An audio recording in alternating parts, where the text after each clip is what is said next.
大家午安，感谢各位莅临文化资产局。今天我们的活动 Good afternoon. Welcome to our event. So our topic today, safeguarding culture in times of disaster, from emergency response to building resilience for living heritage. This event is organized by Annie. Starting from 2008, Annie was established through online and also face-to-face events. We have been serving as a platform for connecting heritage conservation efforts across the Asia Pacific. We have been sharing a lot of case studies. So today, this is April 18th, the International Day for Monuments and Sites. So in celebration of this day, would like to share with our partners in Asia Pacific the achievements in heritage conservation from Taiwan and also exchange ideas. So we're very happy that we also have the support from the Bureau of Cultural Heritage and also our host today, Professor Li from the China University of Technology. We also have Chairperson Alma Moyo. We also have General Manager Mitsuko Nishikawa. We also have Dr. Steve Brown, as well as scholars and experts in Taiwan, including from the Zhongyuan Christian University, Professor Zhu, Professor Jian. We have this very enthusiastic participation. We're also very glad to have with us our colleagues from the Forestry Administration, as well as the National Park Service, Yushan National Park Service. We also have colleagues from Jinmen Bureau of Culture. We're very grateful to all of you for your participation and engagement. So in opening, with our warm welcome, warm applause, let's welcome the head of the Bureau of Cultural Heritage to say a few words.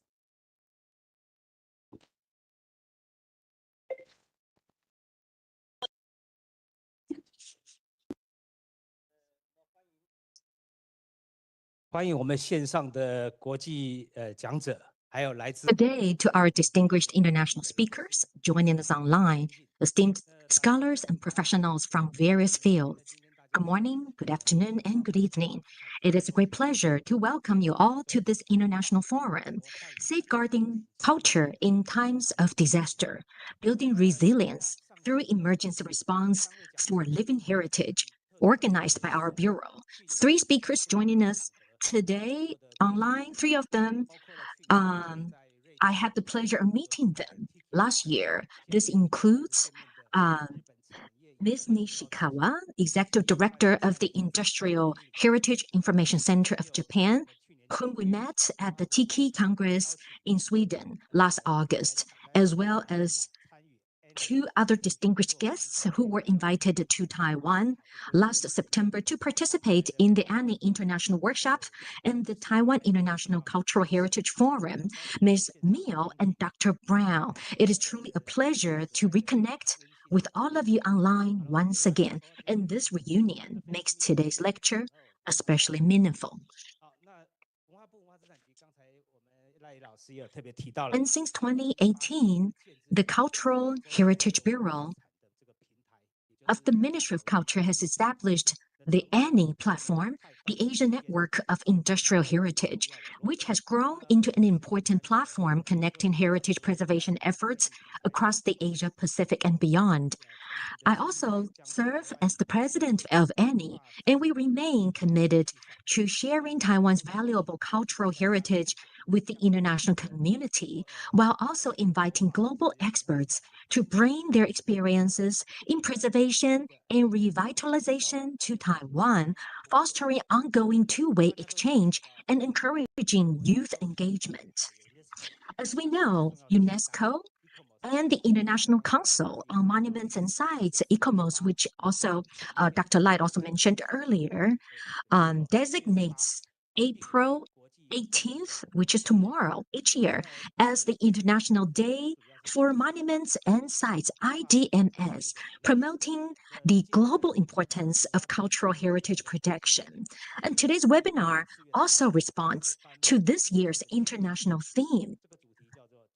The theme is emergency response for living heritage in the context of conflict and disaster. In doing so, we join partners around the world in exploring how cultural heritage can respond to and recover from challenges with resilience. It is such an honor to have invited distinguished international experts to share global perspectives and emerging trends in heritage preservation and resilient revitalization. We have also invited young scholars from Taiwan to talk about local cases, reflecting on the increasing frequency of typhoons and flooding in recent years, and to talk about forward-looking approaches to resilient governance for industrial heritage in the face of disaster. I would like to thank especially Ms. Omar Mio, who joins us from Myanmar as a discussant for this webinar. And we hope that through this exchange, we can bridge Taiwan's local experiences with global perspectives, strengthening our capacity for management and governance, and ensuring that our precious cultural heritage can be passed on to future generations. And I wish today's webinar every success. Thank you. Thank you, Director General Chen, for your warm remarks. I would like to express our most grateful appreciations to all of you joining us on site and online.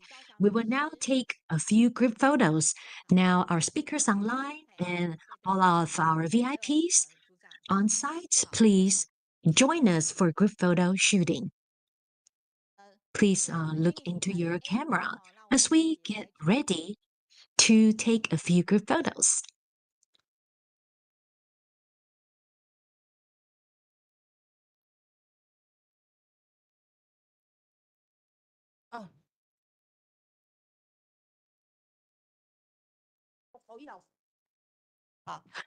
Can our speakers online also put your two hands together and make an English letter A, signifying the letter A in any Asian network of industrial heritage? Can we all do that as we get ready for a few group photos? Thank you.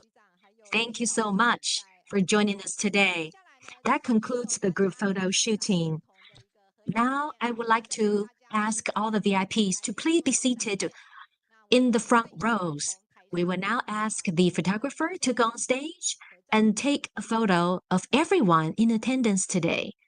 So once again, all members of the audience, please join us in group photo shooting. We want to make sure that all our audience members also join us in group photo shooting. So we thank you for your patience as we take just a few more group photos. Okay.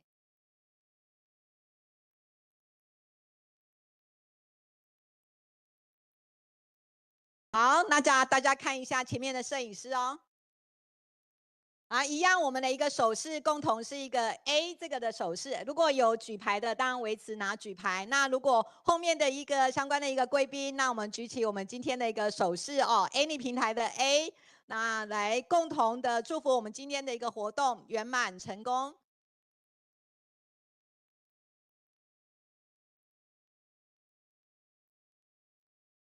OK， 好，谢谢大家。好。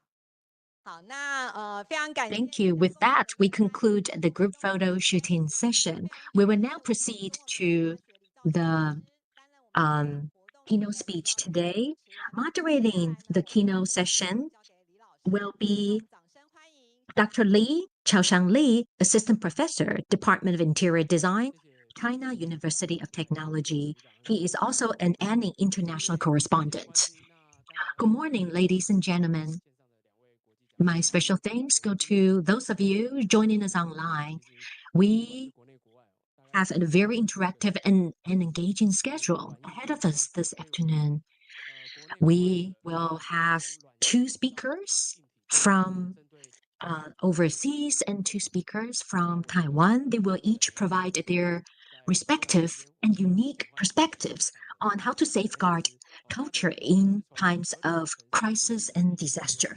Without further ado, I would like to welcome the first speaker, Professor Yo Chen Chen, Assistant Professor from the Graduate Institute of Folk Arts and Cultural Heritage, National Taipei University. He will be talking about the sustainability of water heritage through the historical context of rivers and cities.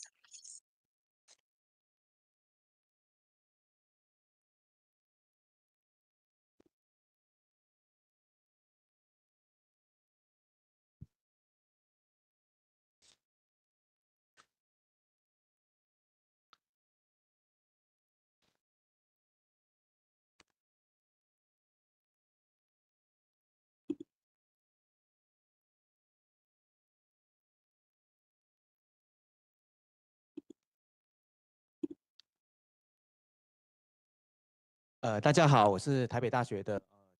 afternoon. I am Zhenyo Cheng from the Graduate Institute of Folk Arts and Cultural Heritage, National Taipei University.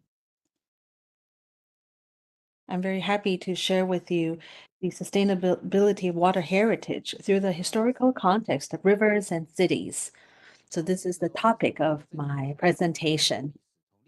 So today, from the historical context of rivers, we'd like to re-examine the value, the meanings of flood disaster management heritage. And in doing so, we hope to inspire future practices in conducting more resilient river management. So the river basin environment in Taiwan is very unique. We have both floods and droughts. River-related disasters are recurrent in Taiwan, and this is a very unique water environment. Starting in early years, our ancestors, when they first settled in Taiwan, they had to interact with this unique watershed and hydrological conditions. We talked about high rainfall, yet water scarcity, droughts, and then floods. So for generations, communities in Taiwan have sought different ways and knowledge and wisdom to survive and thrive in this environment. They've also accumulated a lot of experience. They've also learned from experts from abroad. And in doing so, we have developed these resilience-oriented water governance approaches, methods, technologies, and also infrastructure. Over time, this water management heritage has been preserved and also passed down over generations. Through these heritage, we can understand the layered interactions between people, land, and river basin environments. From water management heritage, we can also better understand this historical context and also the values in sustainability and resilience. And also, by understanding water management heritage, we can gain inspiration for future governance approaches. We can also be inspired in modern applications of traditional knowledge in addressing future flood risks. So today I have 3 case studies to share with you. So to start, this might be familiar with many of you if you travel around Huanhe South or North Road, along Danshui or Keelung River or Xindian River. And when you are near the river banks in Taipei, you will often spot these high-walled levee system. You might wonder when they started. They are sort of like barrier between the land and the river. Actually, these high-walled levee system of Greater Taipei could be traced back to earlier years. Back in the early period of Japanese ruling, they've already started building these systems. Later on, the systems were passed down to more recent times. And this is why we can spot these high-walled levee system around the Greater Taipei. In the earlier stages of formation, we can trace back to the early Japanese colonial period. How did they form? Back in 1898, there was a major flood disaster. It was during the Japanese ruling time. And at that time, the city center, Dadaocheng area, suffered severe river flooding damage. At that time, Dadaocheng relied on river for trade activities. It was also suffering from the flood at that time. A lot of the boats, the trading boats that will come through Dadaocheng for the trading of goods, and they will congregate in Dadaocheng. Dadaocheng was a very important trading port in around Taipei at that time. So water benefits trade activities, but there were also floods and droughts. So here I'm mentioning the 1898 major flood disaster in Dadaocheng. There was severe damage. There was severe flood damage. I don't have the photos here, but I did collect one of the photos from the Japanese government. It was in Guide Street, so it's in the city center of Dadaocheng. And you'll see how there was a vessel right in the center of the streets of Dadaocheng because the flood was so severe that the vessel came through the water stream all the way to the center of Dadaocheng. And after the water receded, the vessel got stuck in the middle of the street. So there was that photo. It was a very severe damage. And at that time, the governor deployed an engineer, Mr. Maki Hikoshichi, and he introduced stone revetments, including timber mattress foundation techniques. The engineering structure at that time was for river navigation, not really for flood control. When there are river erosion, the river bank or slope will collapse, interfering with the river trading activity. So at that time, the earlier engineering intervention was for river navigation, not for flood control. It was a natural bank and they strengthened that slope area. And then the following years when there's flood, it will the water will come into to Dadaocheng. There were still issues. So then in 1911, there was a major flood disaster. It was a turning point for the governor at that time to recognize the importance of flood control. It was at that point when the government shifted priorities from river navigation to flood control. The civil society and the businesses also formed alliances. They worked together. They had like a union, like a kind of association. It was a bottom-up association. They gathered together asking the government to put more efforts into flood control. There was a lot of interesting proposals. So one of the ideas, a lot of these businessmen, they will go abroad to UK, to Germany, to France, and they saw these elevated railway systems. They saw these elevated railway systems in these new metropolitan cities. So they thought maybe they can utilize that idea and create this flood wall levee. So an elevated railway functioning as a high flood wall levee. That was one of the proposal brought to the government at that time. And at that time, Taipei as a basin, there's Danshui River, there's Keelung River on the south side, there's also Xindian River. So Taipei City is surrounded by 3 separate river basins. And they thought if they can encircle the city with these high flood wall levee, they will be able to better control the flood. So that was the proposal at that time. And the head of civil engineering at that time was Mr. Tokumi Tsuneo. He didn't agree with that proposal. He wanted to emphasize both urban development and river navigation.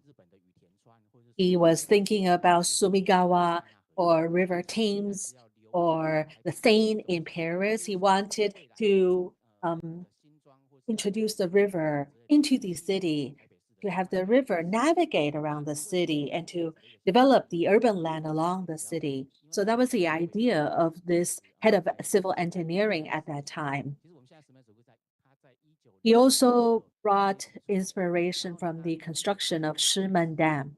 So the Shimen Dam was planned under Mr. Tokumi back in 1907.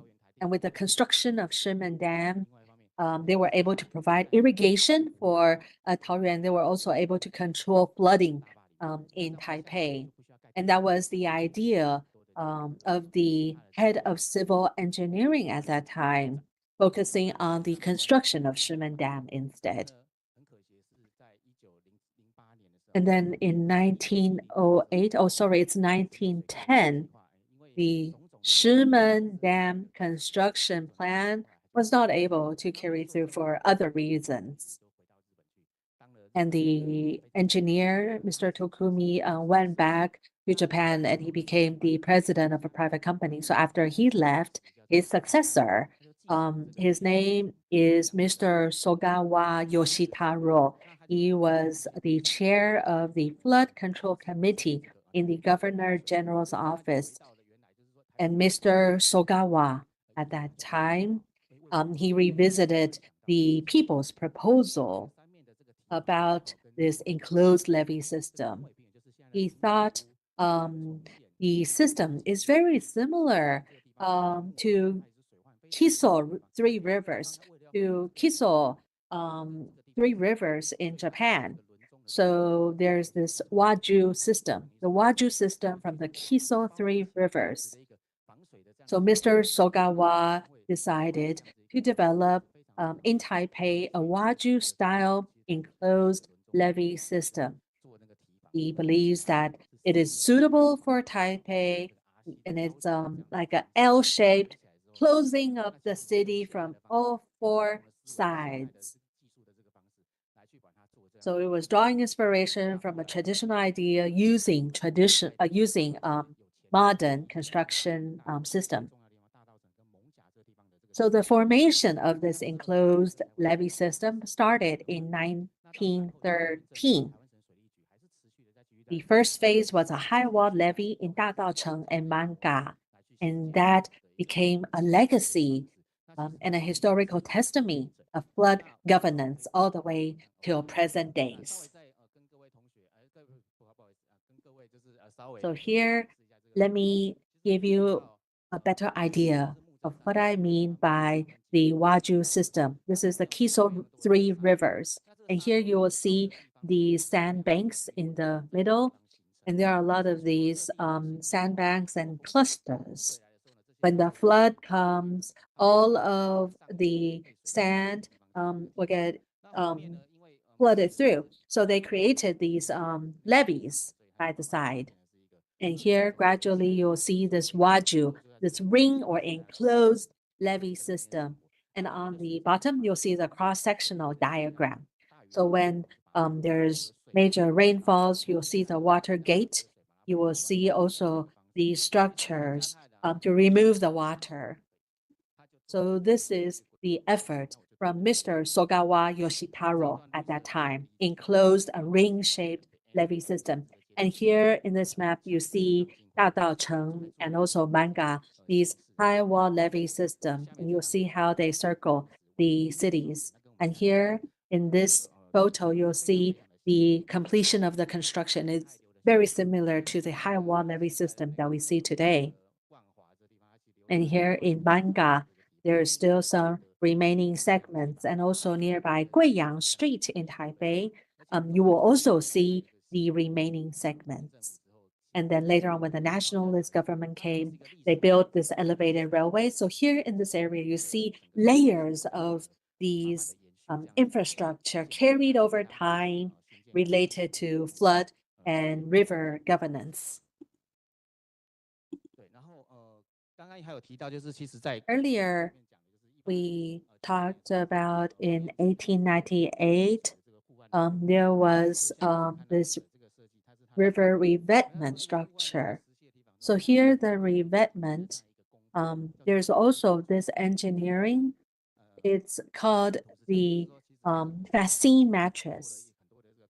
So a lot of these wood and branches were made into like a frame, and there was stone inside.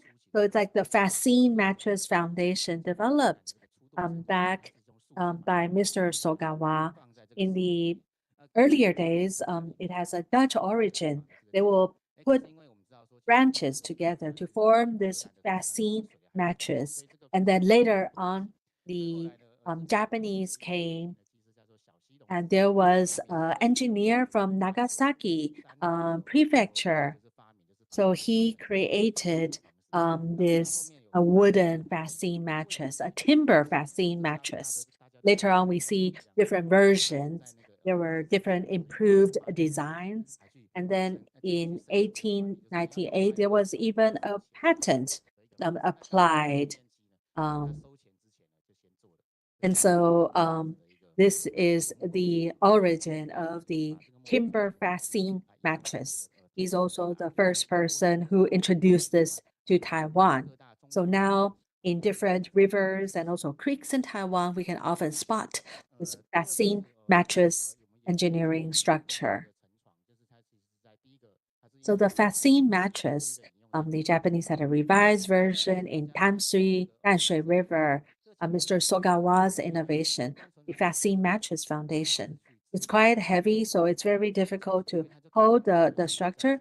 So there was a different structure from timber mattress to fascine mattress. The fascine mattress, all the different components were connected by wire, so it will hold a heavier weight. And here in this photo, you can see the workers, how they are putting together this fascine mattress foundation in Manga in Taipei. So fascine mattress foundation, it was a development of Mr. Sogawa. But you can also argue the other way. There is actually earlier technologies influence. You can even trace back to the Italians. There's the Italian style concrete or terracotta fascine mattress. These are earlier design plans. So here the bricks, they are terracotta or concrete bricks connected together. And in the center, you'll see this French-style concrete fascine mattress. It was another improved design adapted from the Italian model. And then later on in Hokkaido, there was this Okazaki-style fascine mattress created by a Hokkaido engineer, Mr. Okazaki. And here you can see these iron panels inserted in between. The reason I mentioned the development is that actually Mr. Okazaki and Mr. Sogawa, they were classmates in Hokkaido University in engineering department. So these classmates, they learned about each other's technique, and Mr. Sogawa then brought it to Taiwan. This design drawing, when it was showcased in France, Mr. Okazaki also went there and learned about it. Mr. Sogawa also went there and learned about it. When they wanted to bring it to Taiwan, they thought about how they can do it. They see a lot of these bricks, and that's why later on we have these brick-based fascine mattress foundation. It's not only seen in Danshui, you can also see it in many of these river levee systems all through Taiwan. So this is another example in Mayuan along the Zhuoshui River, and you'll be able to see these fascine foundation. It's also a very good approach.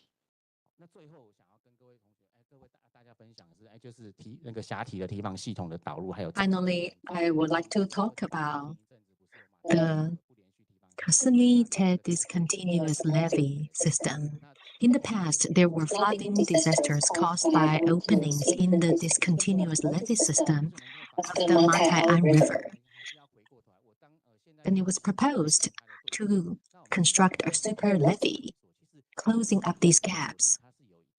However, the Japanese engineer Yoshitaro Sogawa decided to use a Japanese system, a Sumite discontinuous levee system.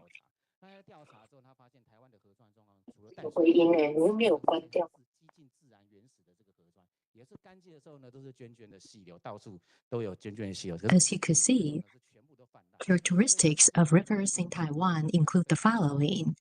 Except for the Tanshui River, most rivers remained in a natural and developed state at the time. In dry seasons, there were small trickling flows. In rainy season, there was always widespread flooding. So he decided that the Japanese system of this continuous levee system would be suitable for Taiwan. So he proposed the river governance strategies for Taiwan, and these became the guiding principles for major river management projects across the island. He also believed that he would then open the levees from the up to mid and the downstreams, creating a very unique discontinuous levee system. He also considered whether to use the Dutch or the European levee system. He very quickly realized that the continuous levees tend to cause sedimentation and riverbed aggradation as observed in the Netherlands, continental Europe, and the Yellow River. So he sought solutions from traditional practices. For example, the Yellow River in China was in fact suffering from serious sedimentation over the years, and in the end, the Yellow River's riverbed became even higher than the river banks. So he made references to the Kasumi-Tei system from the Joganji River during the Tokugawa period in Japan. It is called the Kasumi-Tei, namely a discontinuous levee system with intentional openings. This allows sediment-laden flood waters to disperse through staggered upstream and downstream openings. This in turn reduces the flood impact on the levees. Second, it decreases the sedimentation on the riverbed because there are openings throughout the levee system from the up to mid to the low stream, allowing the sediment-laden flood water to disperse. And this also, with the overflow of the river water through these intentional gaps, the water enriches farmland outside the levees with fertile sediments. It enhances flood retention and stabilizes river channels with all the above-mentioned features. So this became the foundation of the application of the Kasumi-Tei discontinuous levee system here in Taiwan. And over the following decades, a lot of the governance, flood control, and management systems followed this basic idea. Even after the Japanese period ended with the arrival of the KMT party, this system was still continued. Now, when it comes to the materials used for creating the levee, we discovered that there's a lot of pebbles available along the riverbanks and the local wood materials. So gabions were used to create the materials for necessary stone revetment. Now, I would like to show you the diagram. As you can see, there are multiple openings. This discontinuous levee system of the water project of the Zhuoshui River is shown on the right-hand side. As you can see, when flood water comes, it does not get trapped within the course of the river. The intentional opening on the right and left-hand side of the riverbanks allow the sediments to be evenly dispersed outside of the levee system. This in turn also enriches the farmland with the fertile sediments. Now, if you would take a look of the Lanyang River today and where the levees are located up to this present day, it is in fact 90% similar to the Kasumi-Tei discontinuous levee system of the Goganji River in Toyama Prefecture. Now, I would like to show you a few more photos of the stone masonry levee on the Lanyang River at the left-hand side. And on the right-hand side, the upper right picture shows you the current condition of the same system realized by using stone masonry levee on the Wu River. At the bottom right corner, we have a picture showing you the current condition of the Wufeng stone masonry levee also on the Wu River. These bear witness to the long-term interaction of humans and the environment and how we make the best use of resources available to humanity. We have gained tremendous insights from water management heritage and their contemporary applications, and the value and significance of water management heritage in the context of climate change and disaster risks is significant, emphasizing the sustainability and disaster resilience of water management heritage to this present day, and both tangible historic hydraulic structures and intangible knowledge, wisdom, and technical transmission demonstrate how past communities interacted with and coexisted with land and flood-related disasters, serving as a reference and source of inspiration for addressing future disaster risks and achieving sustainable development for all of us today. So with the rediscovery and reinterpretation of traditional water management knowledge, philosophies, and techniques, we have been able to integrate these insights into contemporary river governance. And these represent the core value of preserving, transmitting, and actively utilizing water management heritage. Now, to conclude my presentation, I would like to show you a few more photos.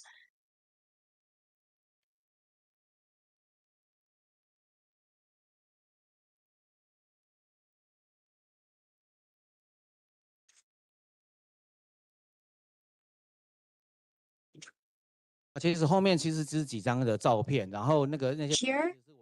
are pictures showing the wooden facade system. We have the ICOMOS structure, spur dike at the Tobu'u levee at the Joshua River in Ilan. They can be constructed fairly effortlessly with fairly basic and straightforward engineering principles. Flood management and control measures can be implemented. Here are, for example, how much time do I have? We have talked about the discontinuous levee system and the facade mattress system. Today, now I would like to show you here are more photos to show you how these the facade system can be used in small to medium-sized creeks and rivers as well. Here at the Joshua River and U River, the Japanese-style wooden gasho-style pile spur dike is implemented here. And today, there are collaborative research efforts ongoing on Edo period traditional flood control techniques conducted by Kyoto University.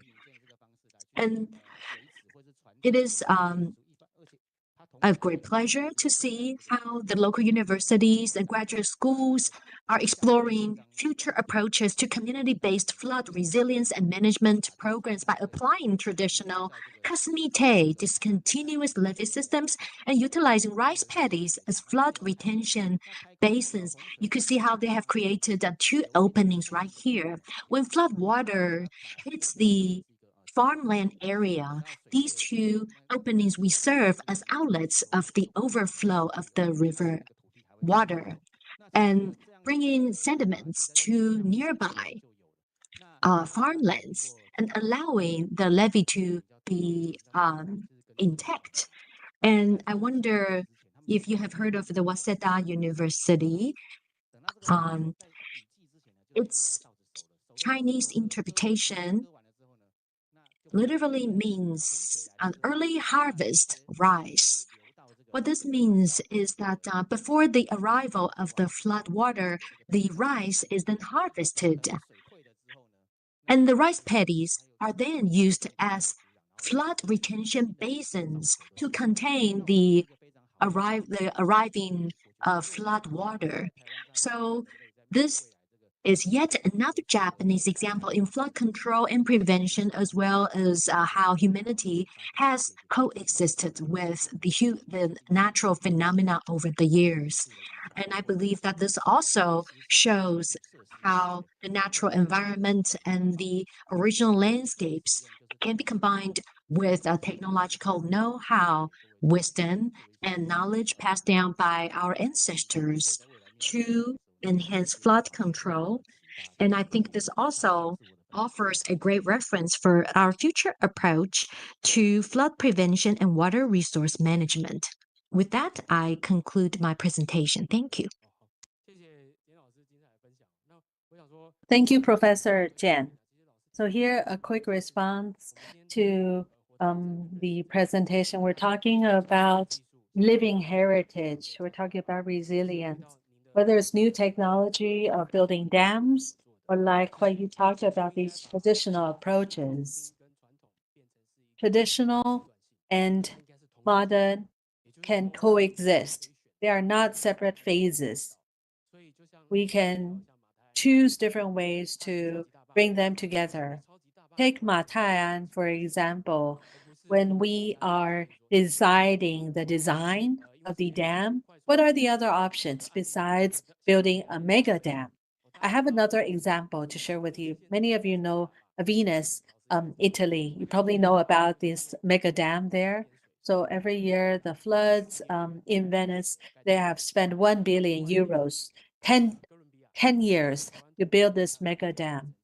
In Colombia, there is the second largest city called Cartagena. They have the second largest castle built by the Spanish in colonial times. And in Colombia, they don't have 1 billion euros to build a mega dam to protect the castle. So instead, they planted mangroves. They planted mangroves as a flood control forest. So $10 versus 1 billion euro. I'm not saying which choice is better than the other, but we should have the opportunity to choose. So the next speaker, Professor Zhu Yujie. Professor Zhu will share with us microclimate control and preventive conservation of cultural heritage.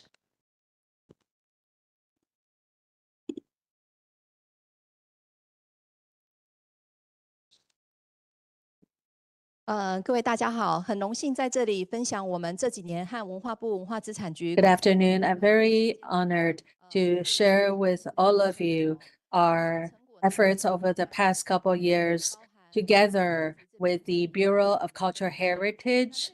This is not the effort of my team only. It is really a joint effort. We have learned from cases in Europe and also in different parts of the world. We have included them in our management and preventive measures. So in the following, I would like to share with you our some of these achievements.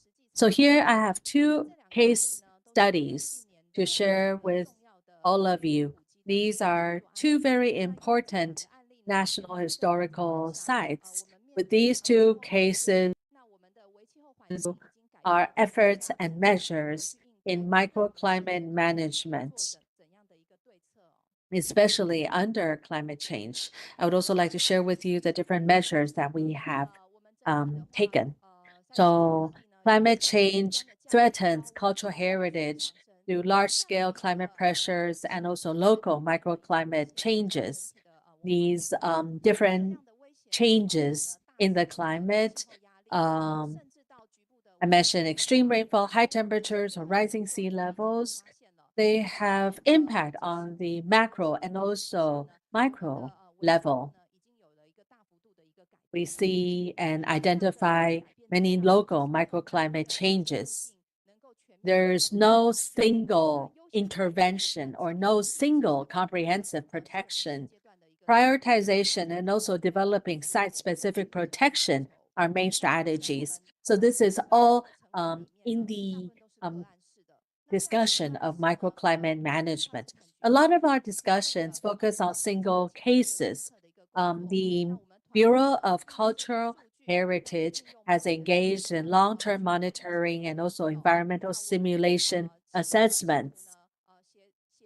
So through our work, we hope to take preventive measures. We also hope to provide a foundation for restoration and daily maintenance. Ultimately, we hope to reduce the risk of long-term deterioration caused by climate change. So here in Taiwan, we have drew inspiration from the FP6 NOAA ARCS project. This is the European Commission's 6th framework program on research. In Taiwan, we have developed these climate risk mapping projects. There are two main multi-year climate risk matching projects focusing on the island of Taiwan and also Taiwan's offshore islands.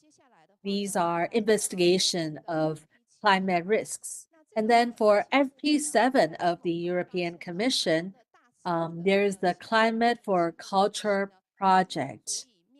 This project identified that these macro level climate change assessments are not sufficient. So starting from FP7, the Climate for Culture project focuses at a micro level monitoring historical structures on a case-by-case basis. So here we see the smart monitoring of historic structures. There's also on the left-hand side, the Climate for Culture project. These are both under FP7. Taiwan, we've also drew inspiration from these two projects. We have initiated a preliminary planning study on the establishment of a monitoring system for the preservation of monuments and historical buildings. Starting from 2014, we have monitored all of these major historical sites. We also incorporate these frontline management offices. They can get all of these monitoring information.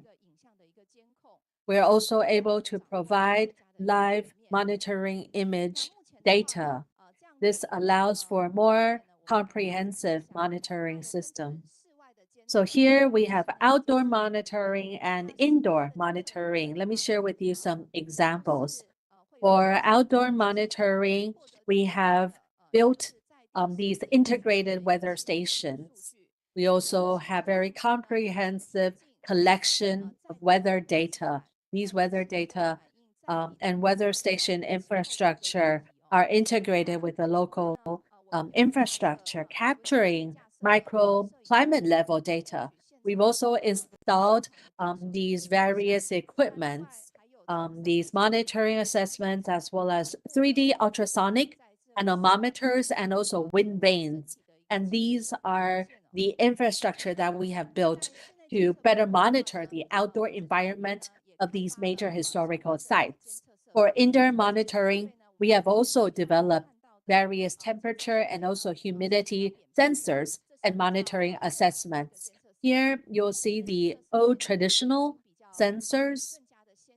Now we are utilizing more sophisticated 3D sensors. They are not attached to the structure of these historical sites. And here you can see the different layers. Here, the different zones. A lot of these historical structures are wooden structures. And in the ceiling area, it's often the stagnant air zone. It's very important to collect live data of these stagnant air zones for disaster prevention. So here you will see the infrastructure here. And also for the jet stream zone, we'll see these airflow zones or jet stream zones. We have installed these different temperature and humidity sensors. This allows us to better monitor all kinds of activities taken place in these historical sites. So for monitoring in the stagnant air zone and airflow zone, we're able to remotely have a better understanding of these historical sites. We're able to conduct more efficient monitoring. So here, we control the environmental factors, temperature, airflow, humidity, all these basic factors. I believe by managing these basic environmental factors, we're able to collect live firsthand data on site. Once we've collected all these outdoor and indoor monitoring data, we conduct further analysis.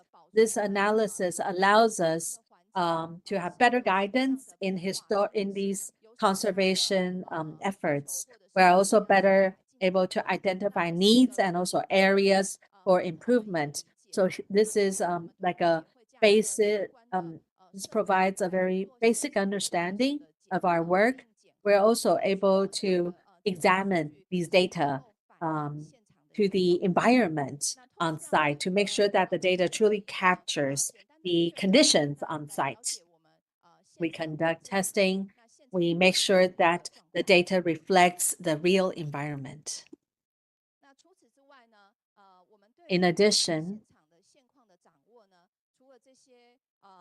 besides monitoring these basic environmental factors and analyzing the data, we also make a lot of effort in like damage inspection and termite inspection. I believe that these monitoring efforts are truly important. We have the inspection of continuous damage. Through our efforts in continuous damage inspection, we are able to identify these vulnerable areas or damaged areas. We can also conduct simulation models so that we can better understand the reasons, the causes behind the damage. So on the left-hand side, this is an example of continuous damage inspection. This is a key area of our work. On the right-hand side, this is the inspection of termites. Through these efforts and analysis, we're able to identify termite damage. We're also able to check it with the data that we have collected. So once we've collected sufficient data and also conduct on-site inspection, we will then move on to simulation prediction. Simulation prediction also relies on the data, and the models here, the simulation models here, are able to truly capture and reflect the site problems.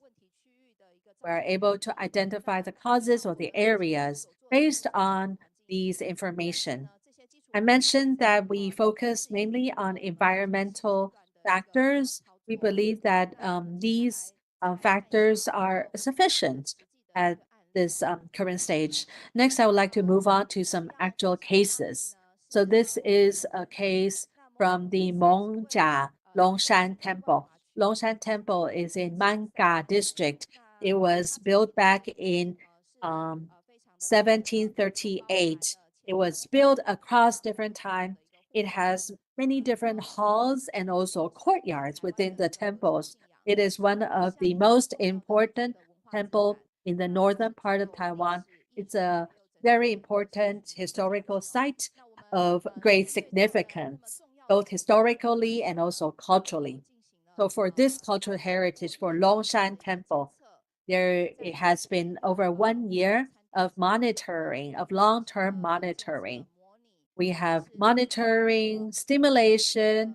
We have also conducted a lot of follow-up analysis and research. And then the second example here is the Li residence in Luzhou. This is in Luzhou district of New Taipei City. It was built by this very prominent family called the Li's family. It is of a great scale, as you can see from the photo. It is a huge structure. There are 9 halls and 56 rooms. So for the Li's residence, it is an emblematic example of a family residence. It was built in 1903, so it also has a very long history. So for both of these cases, you see that they are very different in terms of architecture. One is temple, one is a private residence. The temple is open to the public, so it's like quite an open space. And then for the Li's residence, there are a lot of small rooms, a lot of small spaces, living spaces, making up the Li residence. So these two examples are very different when it comes to outdoor and indoor monitoring. The environment is very different.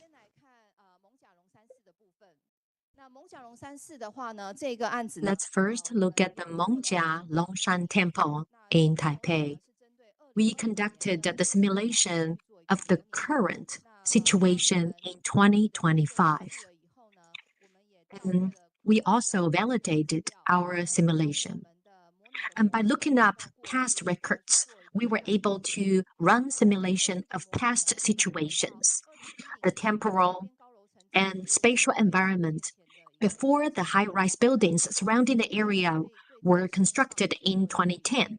So we conducted simulation of 2025 and its situation in 2010.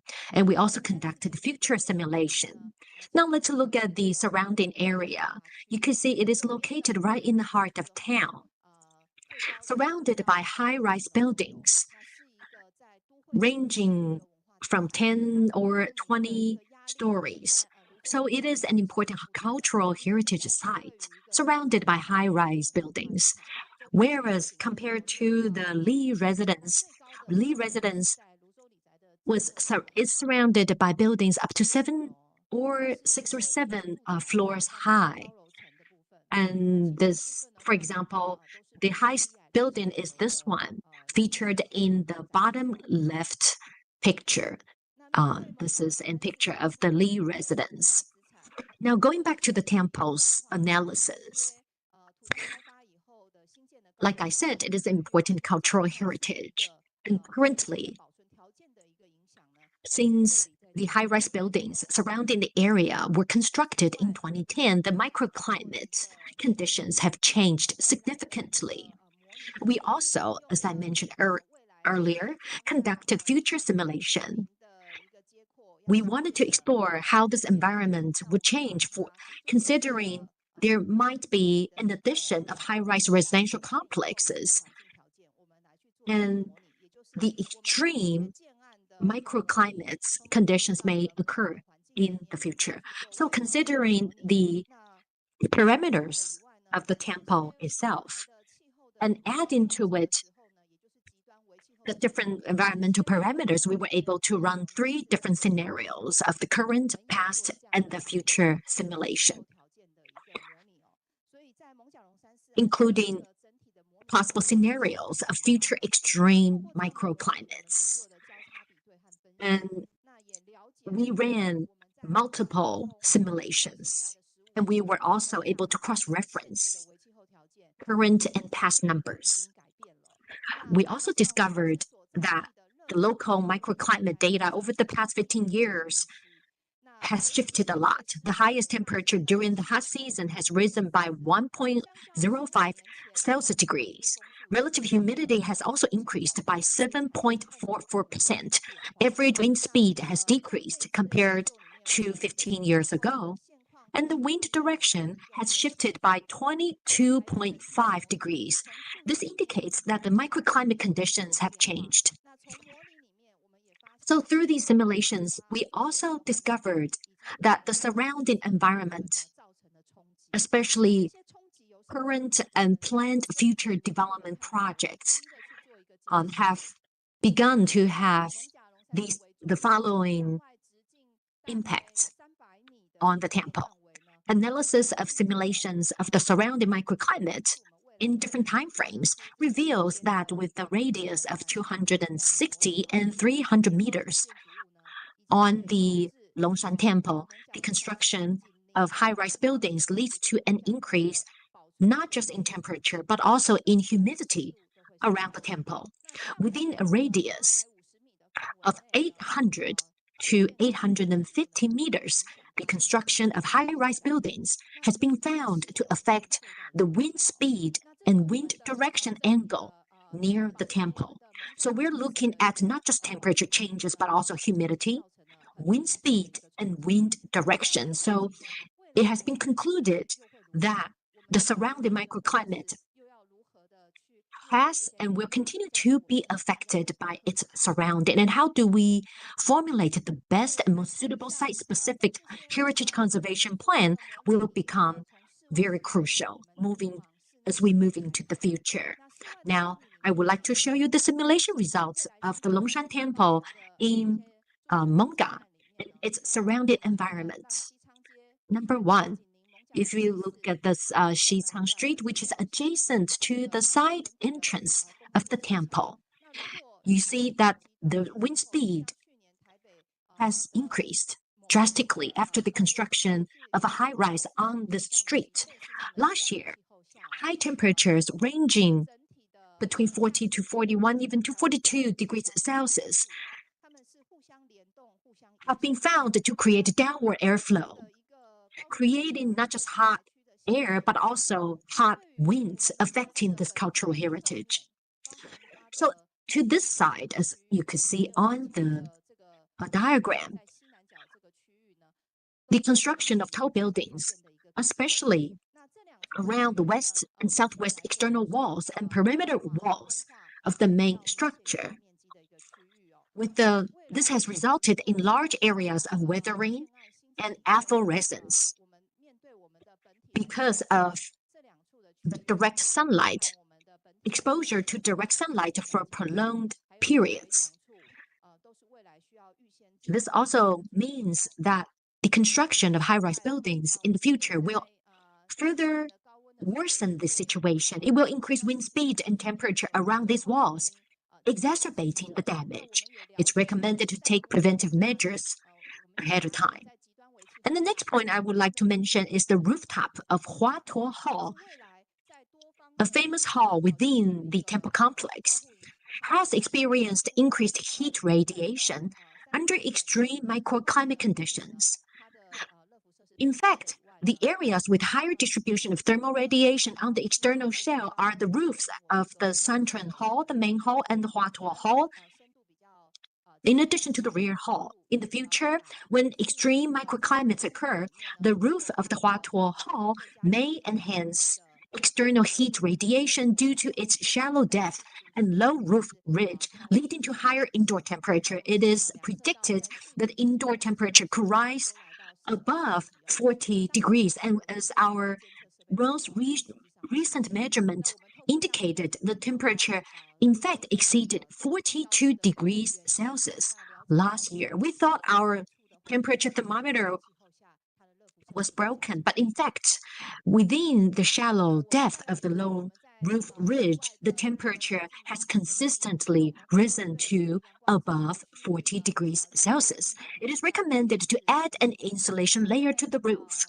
We also inspected the exterior wall of the temple, and the construction of high-rise buildings within a radius of approximately 100 to 130 meters around the temple will prolong the time of shadow coverage during the day, affecting the rear hall space with a relatively higher average humidity, while increasing the issues of daily management and maintenance.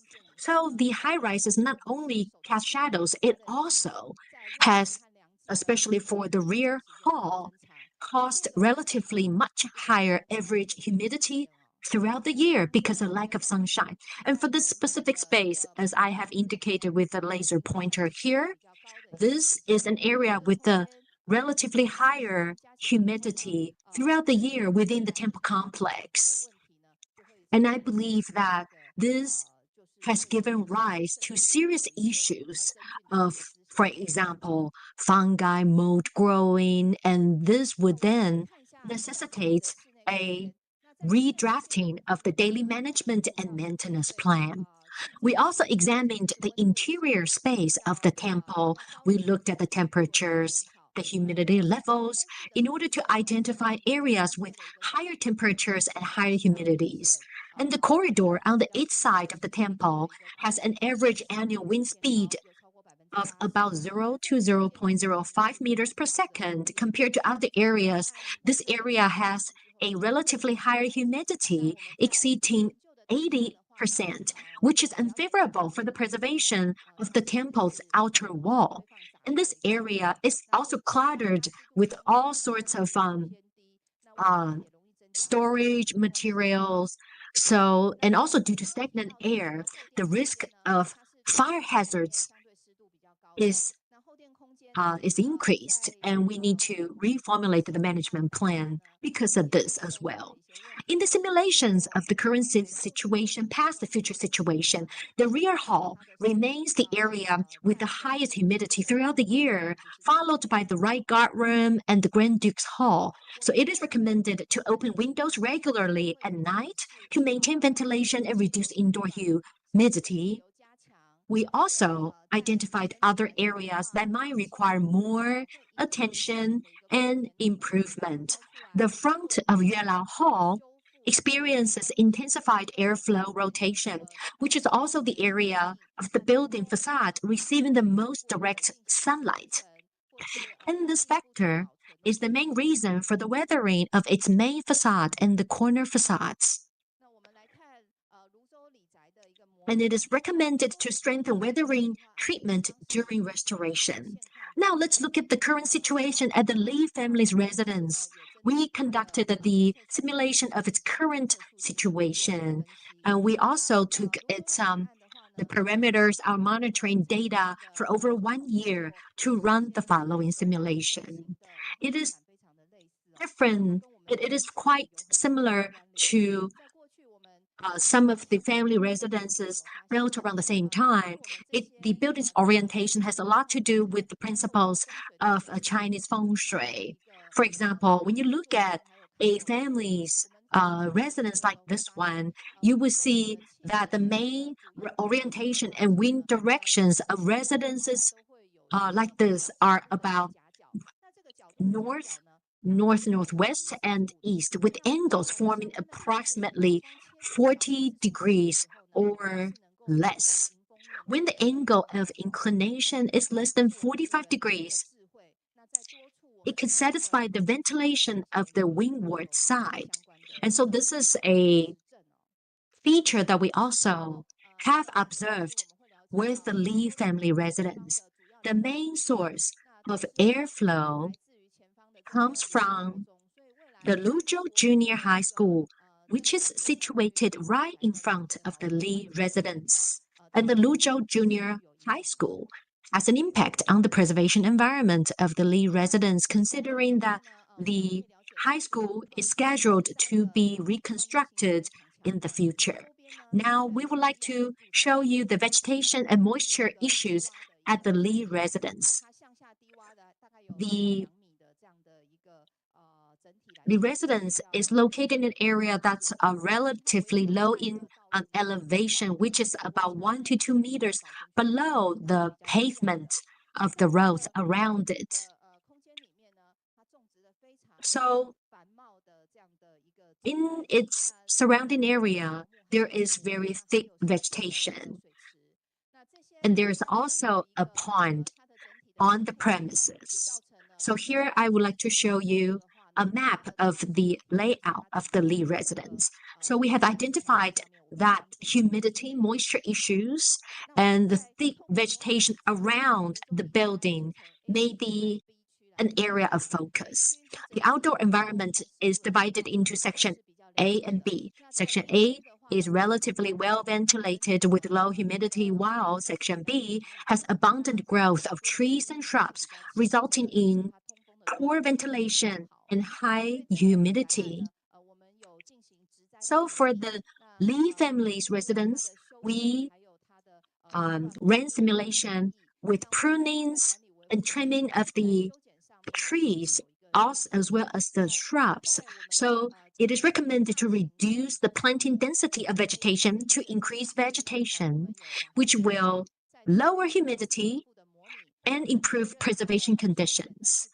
And we also looked at the area A, B, C, D, and we cross-referenced the different areas in order to compare our preservation plan with areas that already have lower vegetation density in order to verify our planned preservation plan. Now, let's look at the external wall. We inspected the outer walls of the Lee's residence. We see that the outdoor units, the outdoor wall attract pollutants because of the material being used. And the outdoor unit of the air conditioner today is installed close to the wall. So when the outdoor compressor of the AC operates, although now they have been removed, but in the past, the wall surface temperature rises because the AC's outdoor unit being situated right next to it. And this has caused the surface to attract the pollutants from the exhaust from the AC. It is recommended to position the outdoor unit further away from the residence to minimize future exterior wall cleaning and restoration work. And adjacent to the left side of the central building, there was also an air conditioner. There was also a refrigeration unit. So we also recommended the removal of the heat source that's coming from the refrigeration unit, and the exhaust coming off the external unit of this refrigeration device has caused damage to the wall. So we also recommended management and maintenance programs to address these damages. And we also looked into the indoor space with regard to natural ventilation and dehumidification needs. So we analyzed the humidity issues during the hot season and identified areas with high relative humidity and low wind speed, and proposed suggestions for enhancing ventilation naturally or adding dehumidification equipment. And during the process, we also identified termite damage. We discovered that the termites have infested and eroded the stairs and surrounding areas of the third attic. So we recommended implementing pest control measures. And we also recommended installing dehumidifying equipment and appliances in order to enhance ventilation. And we also recommended opening up windows and doors to increase natural ventilation. So we created a plan to implement different ventilation methods at different times of the day.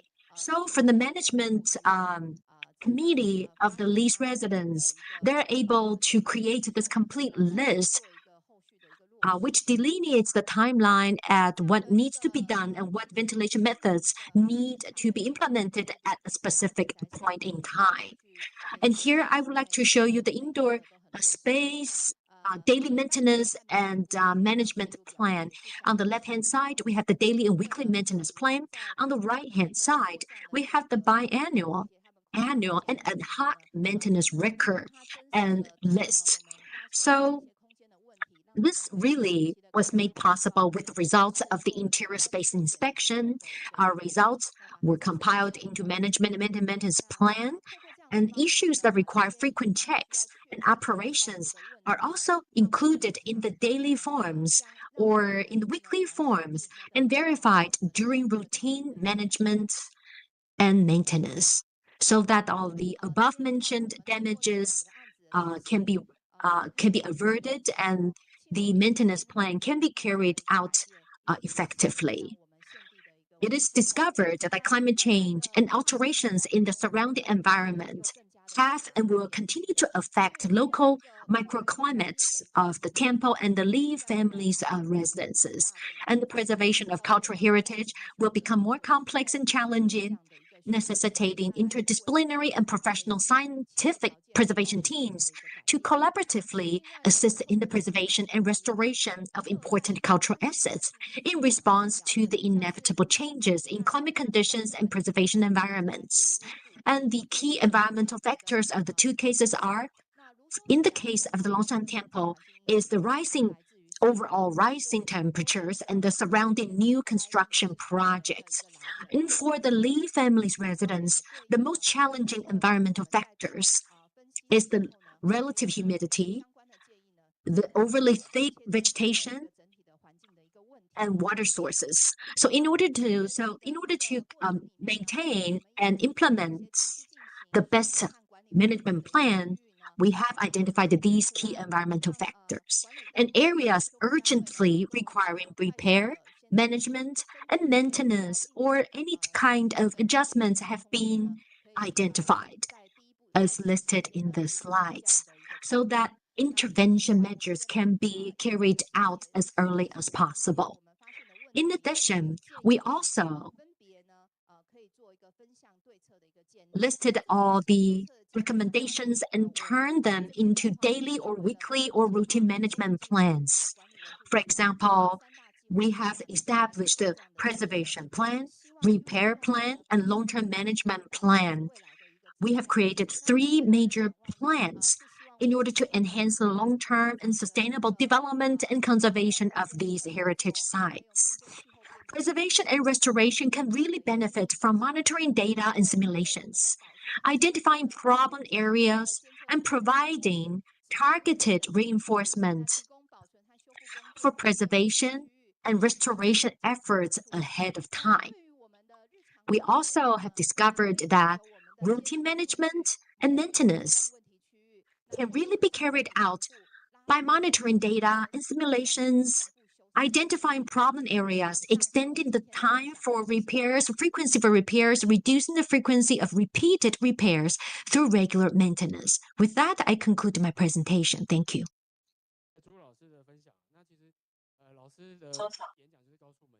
So here we see that from these microclimate changes, it actually has an effect on long-term conservation efforts. We need to really prepare in advance. I'm very grateful to your team and also to the government, Longshan Temple and also the Lee's residents. We are all quite familiar of them. They're like the Taj Mahal and also the Palace of Versailles in France.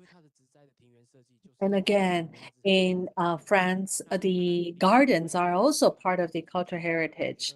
You cannot really modify them. So that poses even greater challenges. Here, with these 2 examples, we can see how they can be linked to international cases. Once again, we are very grateful to Professor Zhu. Next, we'd like to invite our speakers online.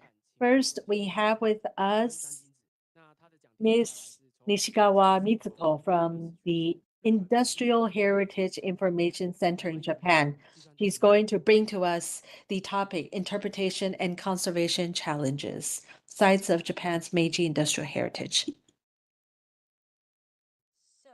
Hello? Excuse me, can you hear my voice? Clear. Yes, loud and clear. Okay, thank you very much. Good afternoon, everyone. But I would say ni hao to everyone. But my Chinese or Taiwanese is very, very limited. So let me start off my presentation. I will be sharing some real-life examples of conservation and interpretation using the serial property of Japan's Meiji Industrial Revolution.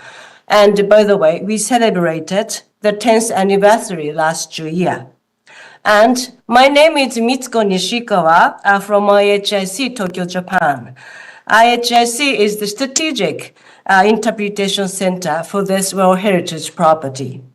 And I am very pleased to share some of our challenges. Thank you very much for having me here today. So here, let me show you where all the components are located. So we have 8 areas. I hope you can see this. 4, 5, 6, 7, 8.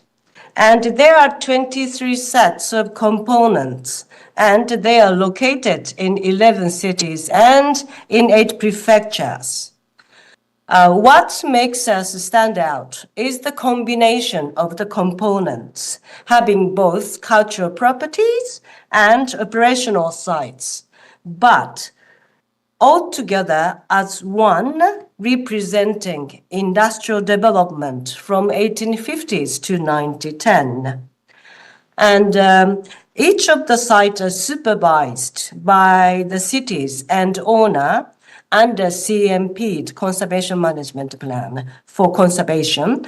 But all the sites are all united based on one World Heritage story. when it comes to interpretation. That's why I want to share some of our experiences on both conservation and interpretation today. As you might know, a group of industrial World Heritage counts only about 66 properties. One of them is our Meiji sites, but out of more than 1,240 something. So it's only about 5.2% among all World Heritage sites that the industrial heritage occupies. So any action we take for this property would be or could be or might be example for future industrial heritage sites within the World Heritage properties. But let me get back to the main point. Today, I pick up the red letter, Hashima coal mine, as example for conservation work. But before going to next slide, I would want you to take a look at the map at the right top side. Do you see it shows the sizes of Japan and Taiwan. Japan is about 10 times larger because, the size matters when managing the site to keep World Heritage status, because World Heritage status directly linked to conservation work or intervention. So if any failure happened to conservation, the property as a whole would probably be categorized as heritage in danger. So as a result, all stakeholders must work together to sustain this World Heritage property. So before introducing the conservation work, just briefly, let me introduce the operational sites. They are contributing more than 100 years to private business activities. And the top three, they are dry dock and crane and guest house. These are from Mitsubishi Shipyard. And the bottom three, except Mike Port, these three are from Yawata Iron and Steel Works. They are repair shop and former forge shop and Onga river pumping station. But when it comes to operational sites, we have issue to consider, because one day those sites might stop business use, maybe. So what had happened to World Heritage status? Are those sites conserved? If so, in which way or at where? And who pays to keep them? But we will leave this issue to next generation when the problem arises. And now we come to conservation work. The master conservation plan for Hashima Island date back to 2017, 2 years after the inscription made in 2015. So just briefly introduce Hashima Island. The Hashima Island or Hashima coal mine is a compact industrial island. It had undersea coal mining sites, production areas and offices and housings and infrastructure and all necessities except a crematorium, the body to burn, were installed to accommodate workers and families. It completed the industrial integrity. Again, let me say this, extract coal and proceed to make coal to products, right, to sell. Then number 3, transport by ship to domestic and international markets. And in 1950s, more than 5,000 people lived on this island. But it was totally closed in 1974, about 50 years ago. And let's see the master plan. So there are 3 phases vertically. Phase 1 goes like this, phase 2, and phase 3. And each phase has 10-year span. And there are 4 main groups horizontally. From the top, seawall goes horizontally, and production areas, and the retaining wall and archaeological site also goes like this. And the residence and the building is also it's running horizontally. And you see other elements, for example, monitoring activities. It's running for over 3 phases. And the purple one, and the record and the documentation under phase 1. And the pink one, conservation research, scientific and engineering research. Then its application in the phase 2 and phase 3. And with regards to, and now we are in the phase 1. But we are also coming to the end of the phase 1. So the owner, Nagasaki City, already started what they are going to plan in phase 2. And with regard to monitoring activities, and owner Nagasaki City has installed the 3D laser recording and live camera and the GPS. And, they access those data from their office in Nagasaki City on a daily basis, because this is part of the record and the documentation.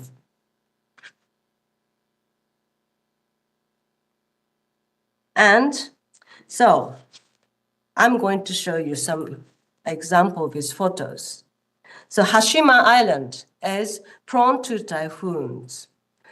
In 2024, Hashima experienced at least 11 typhoons occurred nearby. It's been exposed to more than 50 years without any major intervention or major conservation work. So maybe you can imagine how much all structures were damaged.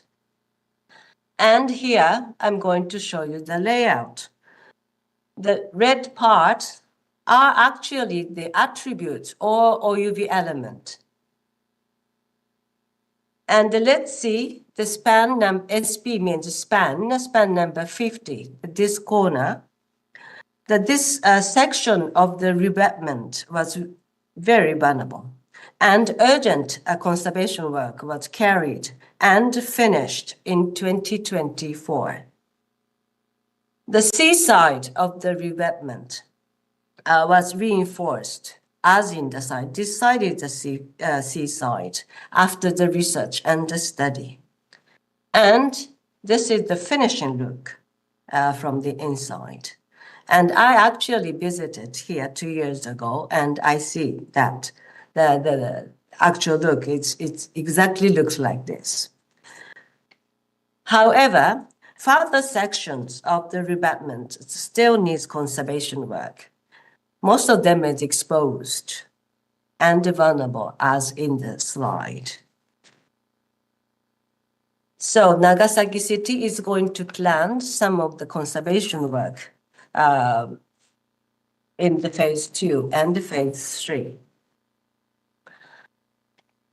And I guess you may wonder who pays the cost and how much would be like.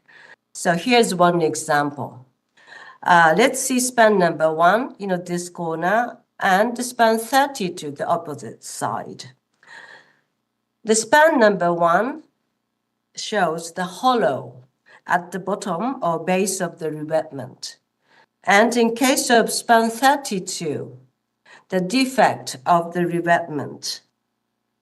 And the work on these sections of the revetment cost 1.39 billion yen. That is almost equal to $9.6 US. But actually 1/3 of the cost was covered by the national government, actually by the Ministry of Land, Infrastructure, Transportation, and Tourism. And these two urgent work completed last year. So by the way, you see SP from number 1 to number 60. And there are 60 spans all over the seawall. But these spans are in order to identify a defect and deterioration of the seawall as the whole. Because the conservation of the revetment is directly related to the survival of Hashima Island as a whole. So every corner of the wall need to be properly recorded and documented. But let me tell you that not all the remains are attributes supporting the OUB. Actually, there are 111 structures remain on the island. But as you see, the red parts are the elements or attributes contributing the OUB. But in order to protect the attribute, the whole part of the sections must be taken care of in order to avoid the collapse of the island as a whole. So let me move on, sorry. So I suppose such financial support to conservation work by the central government or national government is not special at all. I know that. But we have a very unique management scheme. We call it strategic framework. This is based on a partnership-based approach for managing conservation. With this approach, see left-hand side, that we have 30 versions of CMPs. CMP stands for Conservation and Management Plan, that each of the partnership cities and private companies produced. And by the way, I'm sure you know what CMP is. Again, the CMP stands for Conservation Management Plan, but I would say this is like a promise or contract with UNESCO.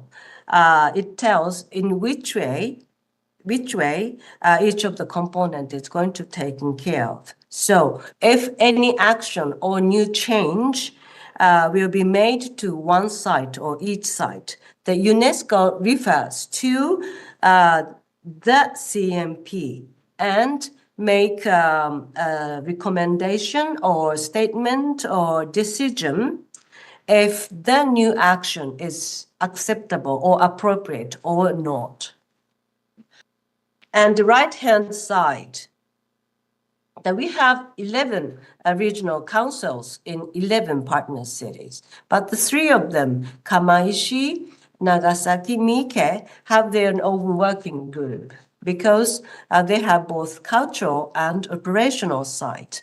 So let me tell you, when I say cultural site, I mean the original structures remain, but the original function is no longer available.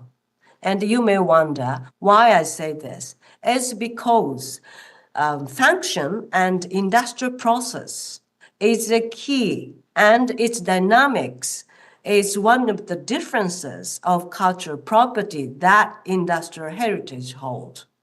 But in other words, the functional integrity is the key to protect industrial heritage when planning a new action over a component or site.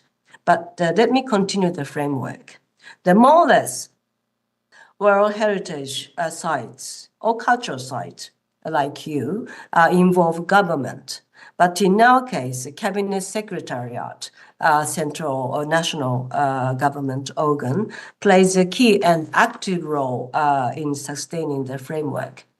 Because we have operational sites that need to be protected by various laws and regulations stipulated by different ministries in the national government.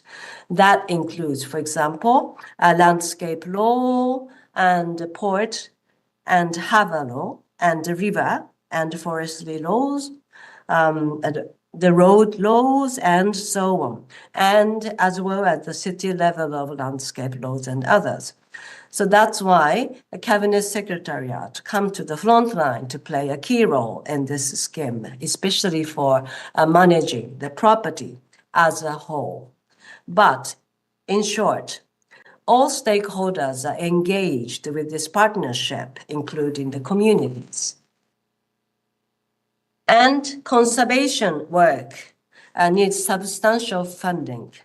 So Cabinet Secretariat has introduced an incentive program involving private sectors to donate to accredited project by Cabinet Secretariat.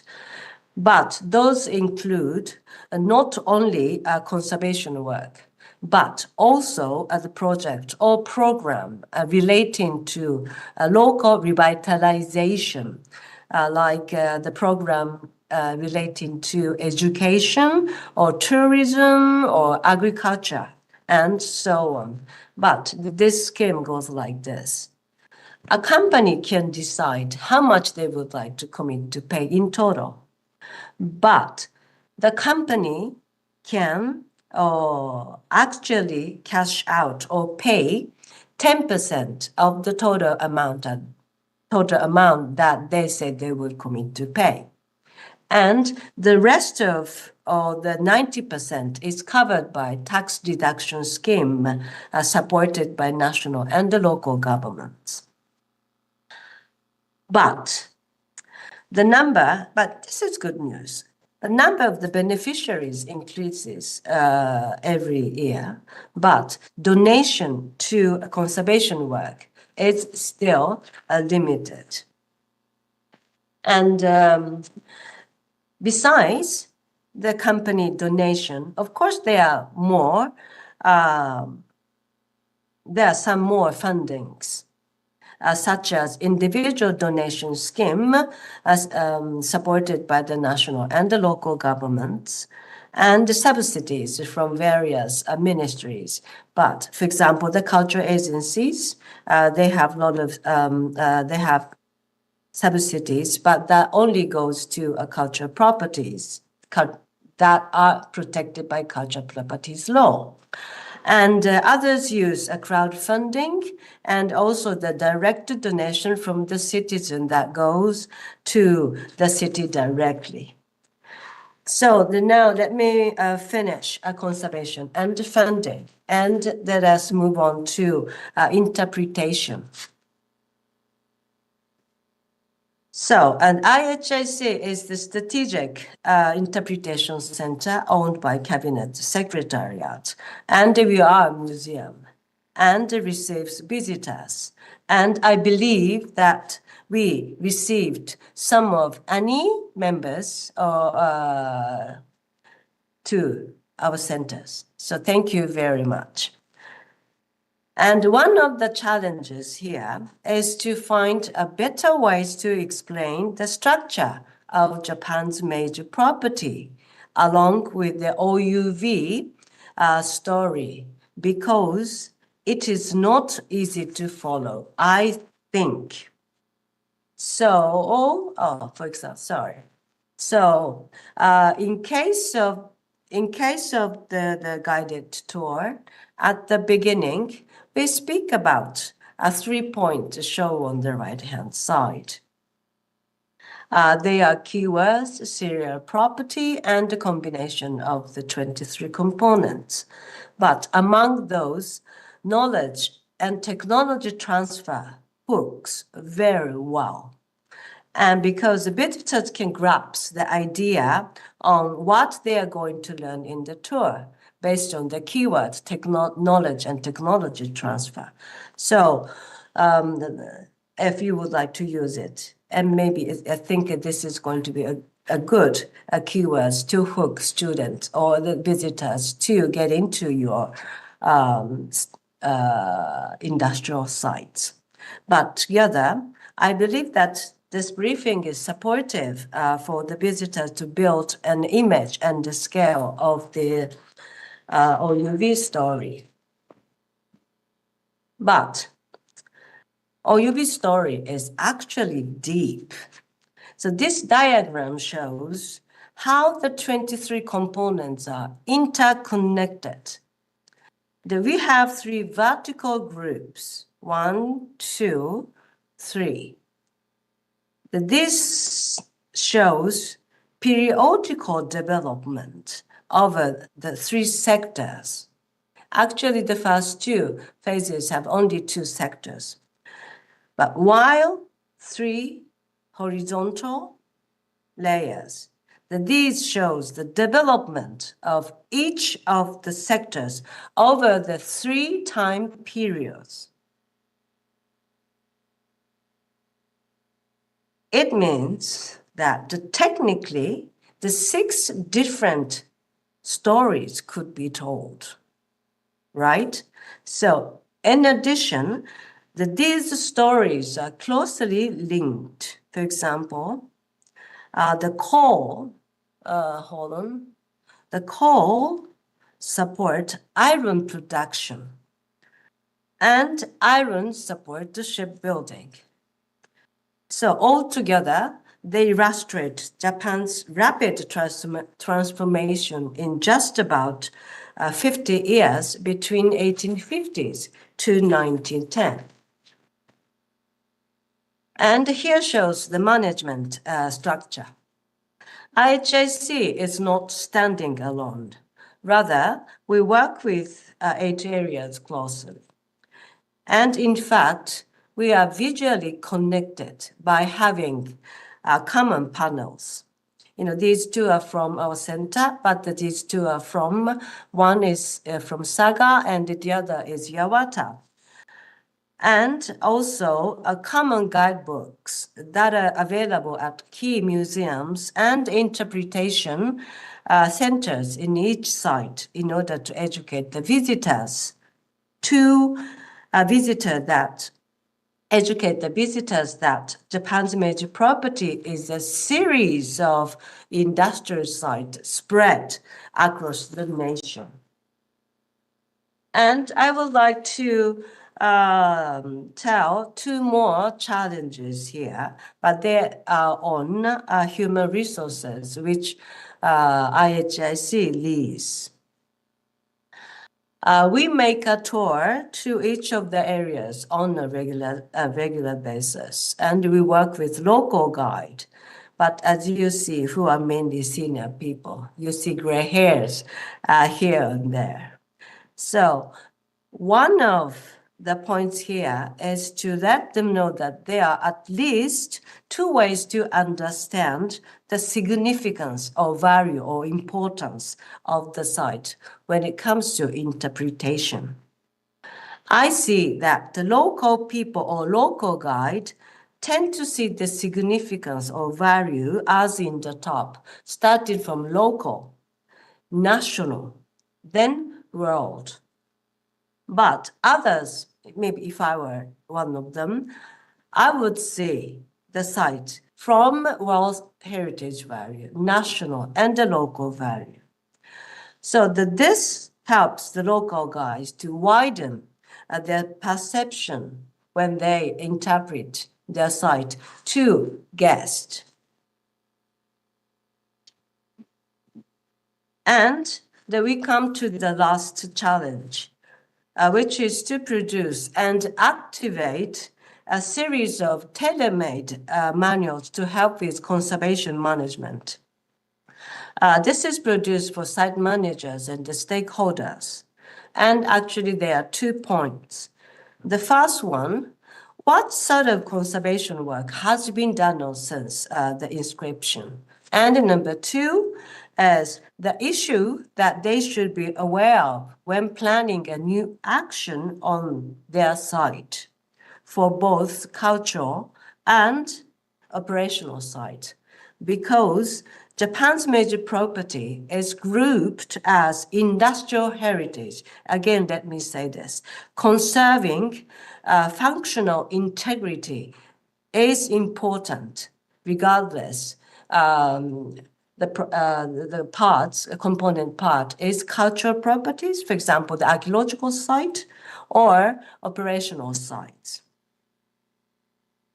And actually, this is a serious challenge because most site managers are public officers who turns over on a regular basis, typically every 1 or 2 years.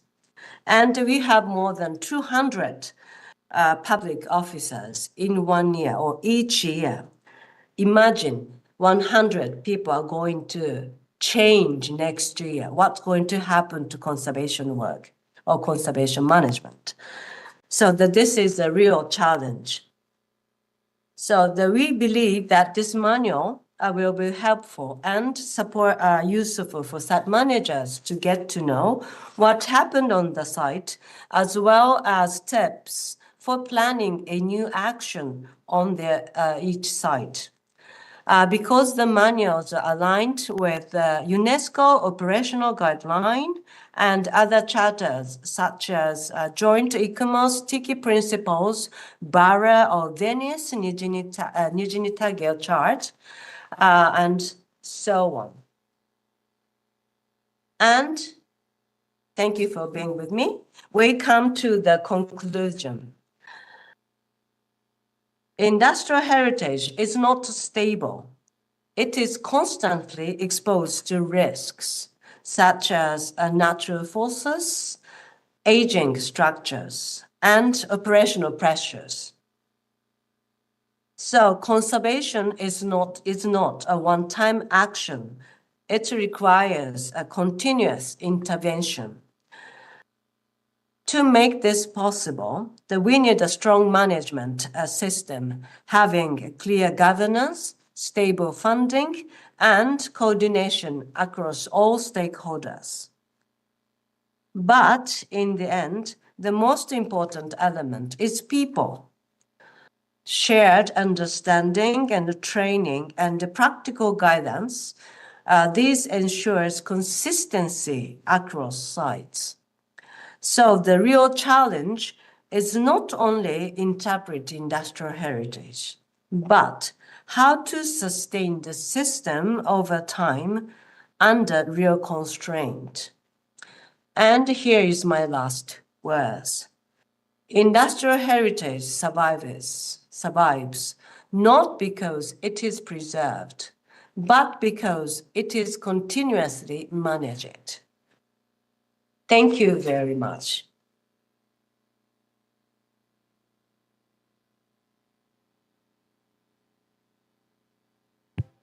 好，我们非常谢谢西川总经理精彩的分享。在这件事，他的整个分享其实就是告诉我们今天一件事，就是我们的主题紧密的结合。Echo back to our talk about the management, the preservation of living heritage. We understand its value.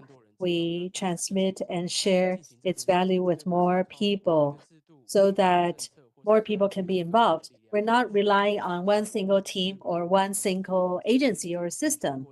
You look at Japan's example, the sites of Japan's Meiji industrial heritage, pouring efforts from different government agencies, different stakeholders in preserving this World Heritage property. So next, we'd like to move on to our fourth speaker today, Mr. Steve Brown, Dr. Brown. He's going to share with us the application of the Enhancing Our Heritage 2.0 tool to living heritage. Now let's welcome Dr. Brown. 你好，谢谢您的邀请。Thank you for the introduction. And thank you for the opportunity to speak with you today. It is a great pleasure to be part of this event celebrating the 2026 International Day of Monuments and Sites. I've asked Eda to manage the PowerPoint slide, so I'll just be saying change during the process. So change, thanks. I acknowledge that I live and work on the unceded lands, waters and skies of the Ngunnawal, Ngambri and Gundungurra Indigenous nations. I pay my respects to their elders past and present. I sincerely thank the Bureau of Cultural Heritage, Ministry of Culture for the invitation to be part of this forum and acknowledge the presence of Director General Chen at this forum. Next slide. With regard to the International Day of Monuments and Sites theme, I focus on building resilience for living heritage, and specifically through strengthening management systems. My presentation is in 3 parts. First, an overview of the World Heritage Leadership Program. Second, the purpose and application of the Management Effectiveness Tool, Enhancing Our Heritage 2.0, and how the methodology can be applied to living heritage places such as the Alishan Forest Railway, Chiayi County, Taiwan. Finally, I conclude with reflections on caring for and safeguarding living heritage places and practices. In developing this presentation, I draw on the experiences and learnings from the International Forum on Taiwan Cultural Heritage and the field visit to the Alishan Forest Railway in September 2025. It was a truly magnificent and memorable event. Next slide. This image is simply a reminder that heritage does not exist in isolation from the real world, and that heritage places are dynamic and subject to continuous change. It is also important to recognise that heritage is not just about caring for the places that societies value. Rather, heritage practice and heritage places offer potential for transdisciplinary collaboration and distinctive perspectives that can provide traction for real-world and future challenges, such as species loss, food security, and planetary well-being. Next slide.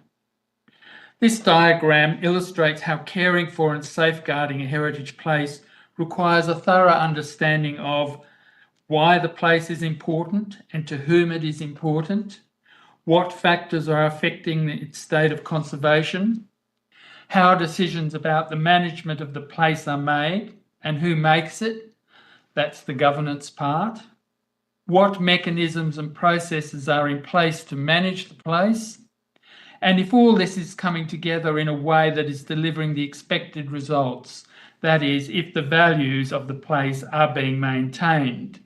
And this system is in line with what we've just heard from Mitsuko Nishikawa's presentation. The system represents a learning by doing or learning from practice approach, which is a form of adaptive management. Enhancing Our Heritage 2.0, which is the subject of this presentation, fits within the work of improving the management system, as shown on the slide. Next slide. World Heritage Leadership is a capacity building program that aims to improve conservation and management practices for culture and nature in ways that contribute to community resilience and the sustainable development of World Heritage sites and other heritage places. While the program has a focus on World Heritage sites, it also applies to many and diverse heritage places, whether of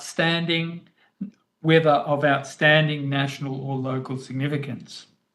The program takes an integrated approach to nature and culture from the onset and has issued resource manuals including Managing World Heritage in 2026, Enhancing Our Heritage 2.0 in 2023, and Guidance and Toolkit for Impact Assessments in 2022. These manuals promote place-based and people-centred approaches aimed at conserving the multiple values of heritage places within their broader social, environmental, and economic contexts. Next slide. The World Heritage Leadership Program has 4 components. First, effective management through integrating nature, culture, and communities. This component sets an approach to managing World Heritage sites that recognises the interconnected biocultural character of natural, cultural, and social values in the context of the wider heritage place. The long-running People, Nature, Culture Capacity Building course provides conservation practitioners with knowledge and tools to work effectively with communities through existing management systems. The second component is resilience. Heritage can be better protected from disasters while contributing to the resilience of societies. This component addresses gaps in disaster risk management practices. It explores how to integrate disaster risk management with other management frameworks and promotes intersectorial, inter-organisational collaboration to advance heritage concerns in the wider agenda of disaster risk reduction. The third component is impact assessment. Many World Heritage Sites face elements of change and threats from development proposals that can negatively impact their values. Before decisions are made about proposed developments, it is essential to identify, evaluate, avoid, assess alternatives, and mitigate the potential environmental, social, and heritage impacts. The fourth component is learning networks. The implementation of the UNESCO World Heritage Convention provides a space for exchange and collaboration between researchers and practitioners. There is an increasingly evident need to reinforce the linkages between the conservation of natural and cultural heritage and strengthen the interconnection between science, practice, and policy. Next slide. An important learning network is the work of Panorama, which is hosted by IUCN, the International Union for Nature Conservation. The Panorama Nature Culture thematic community focuses on sharing case studies where the interlinkages between nature conservation and the safeguarding of cultural heritage are crucial for the effective management and sustainable development of heritage places. It prevents place-based and people-centred approaches which highlight the relationship of natural and cultural diversity and provide a source of exchange between World Heritage properties, heritage places, and heritage managers and practitioners. Next slide. The Enhancing Our Heritage framework has a long history. In 2026, IUCN published a framework for assessing the management effectiveness of protected areas based on more than 20 years of learning by doing, produced by IUCN's World Commission on Protected Areas. In 2008, the Enhancing Our Heritage Toolkit was published, drawing on the IUCN framework and developed primarily for natural World Heritage properties, though its potential use for cultural properties was always acknowledged. In 2023, Enhancing Our Heritage 2.0 was published. It is a joint publication of UNESCO, ICROM, IUCN and ICOMOS, supported by the Christensen Fund, and is a product of testing efforts at 26 World Heritage properties. The toolkit can be applied to all types of heritage places, whether natural, cultural, or combinations of both. The aim of the toolkit is to improve conservation practices, management processes, and resource allocation. Next slide. The toolkit guides site managers through a 4-phase process to help identify and respond to current management challenges. It requires a dedicated implementation team and the participation of a wide range of people. The process offers an opportunity for people to work together and strengthen collaboration amongst those groups with responsibility or interest in the heritage place. Next click, thanks. My focus now is on the implementation phase, phase 3, though it is vital that the preparing and gathering information phases have been carefully and thoroughly undertaken prior to this third phase. Next slide. Enhancing Our Heritage 2.0, or EOH 2.0, offers a flexible methodology that can be applied to the specific needs of each heritage place, regardless of its category and designation. It is a self-assessment methodology. EOH 2.0 is designed to be used directly by managers, generally without external support, validation, or information sharing. The toolkit is organised around a set of 12 tools, each looking at critical elements of the management system for the heritage place. To facilitate their use, The tools are accompanied by worksheets to help compile information in a systematic way.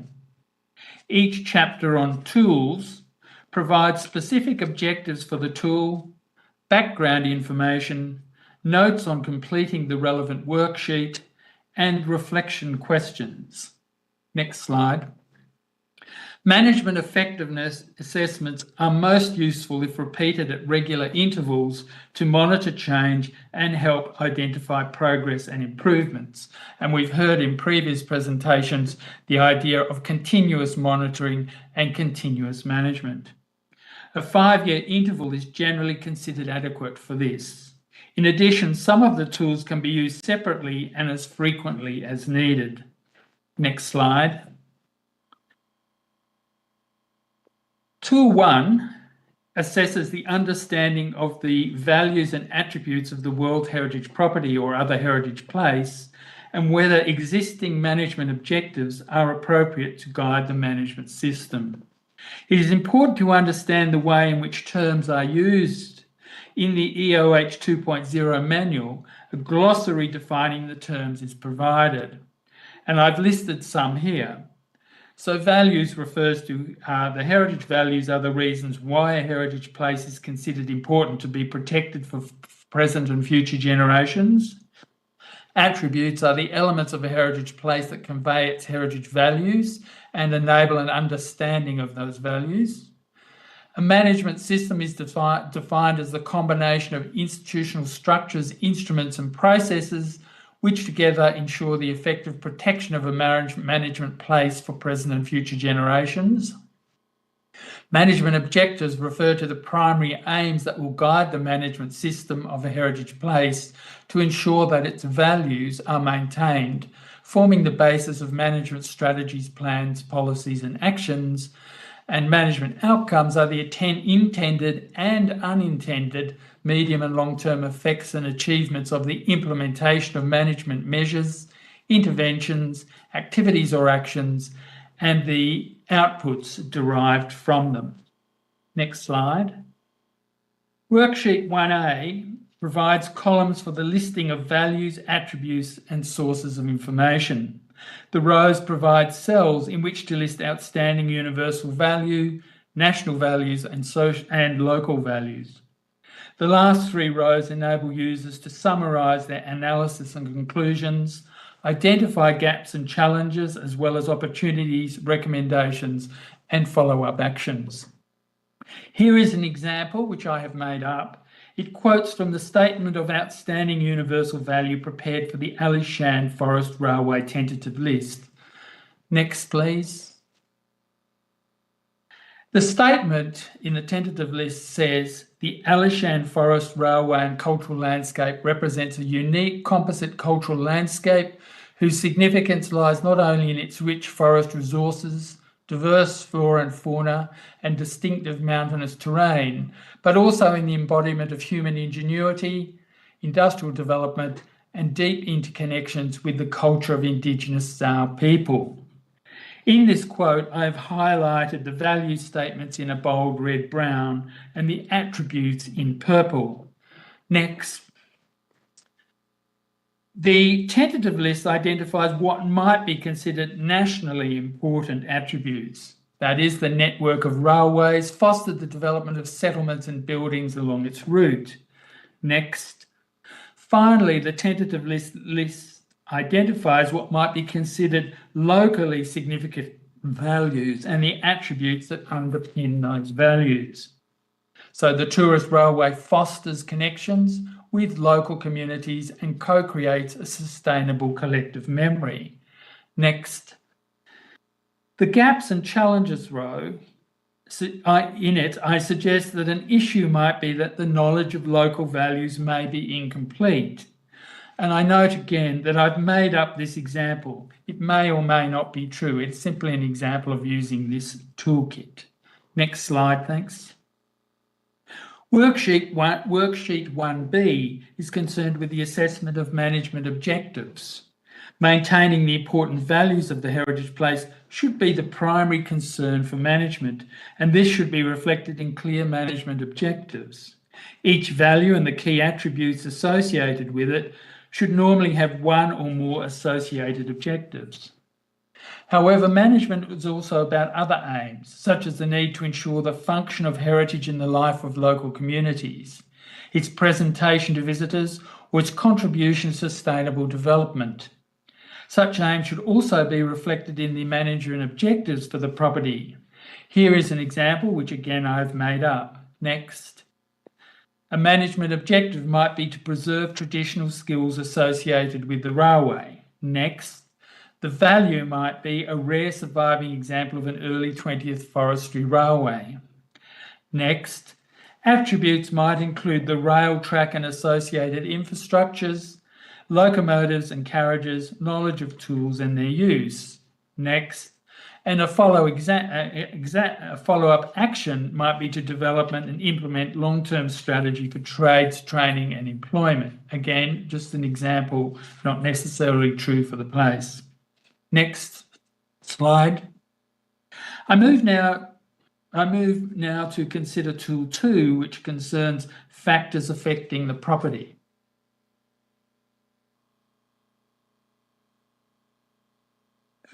And tool 2 assesses if factors that affect or could potentially affect the property or heritage place are known, well understood and documented.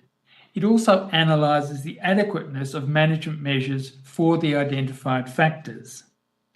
So factors affecting the property refers to any activity or related process that can affect positively and or negatively the attributes of a World Heritage property or other heritage place. Negative factors are usually called threats. Causes are the root or underlying reasons that are the source of the factor, and impacts the effects or consequences derived from or produced by a factor and how they affect the attributes and their state of conservation. Impacts can be positive or negative as well as direct or indirect. Next slide. This tool assesses whether factors that affect or could potentially affect the heritage place are documented and whether their impacts on the attributes are clearly identified and well understood. The tool also analysed the adequacy of management measures for the identified factors and their impacts. Here is another made-up example. The factor could be a perceived loss of Indigenous traditional knowledge. Next. The causes might include a lack of meaningful employment opportunities and reduced intergenerational knowledge transfer, and an impact might be that tourism experience is diminished. Next slide. I move now to consider tool 3, which concerns boundaries, buffer zones, and the wider setting. So tool 3 assesses different aspects of the configuration of the World Heritage property or other heritage place to examine their appropriateness, as well as the interactions between the property, its buffer zone, and wider setting. Tool 3 assesses whether the boundary, size and configuration of the heritage place are adequate. The tool also examines the adequacy of any existing buffer zones and how the interactions between the property, its buffer zone and its wider setting influence the management of the property. Comprise 3 separate worksheets, one each for the boundary, the buffer zone and the wider setting. Next slide.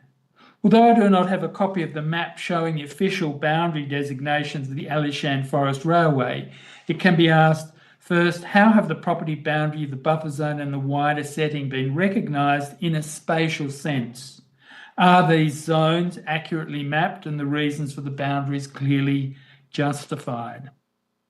Second, what mechanisms are there for protecting these 3 different zones?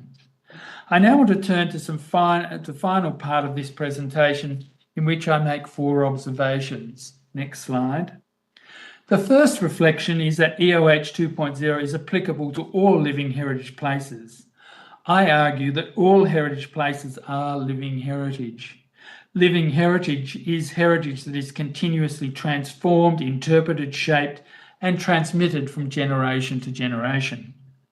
While the focus of heritage practice can be people-centred or place-centred concepts, as applied by ICROM and ICOMOS, or driven by nature-based solutions as applied by IUCN, in reality, these foci are all components of a living heritage system.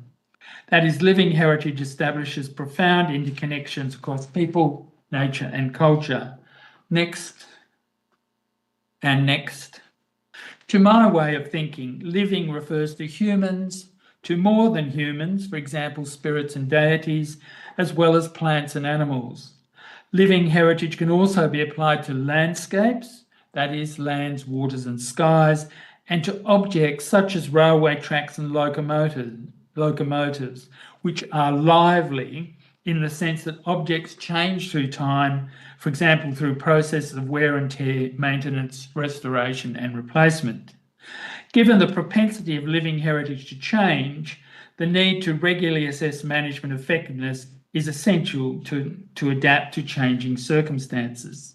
Next. My second reflection is to emphasise that using a consistent heritage language is essential for sharing understandings across managers and communities.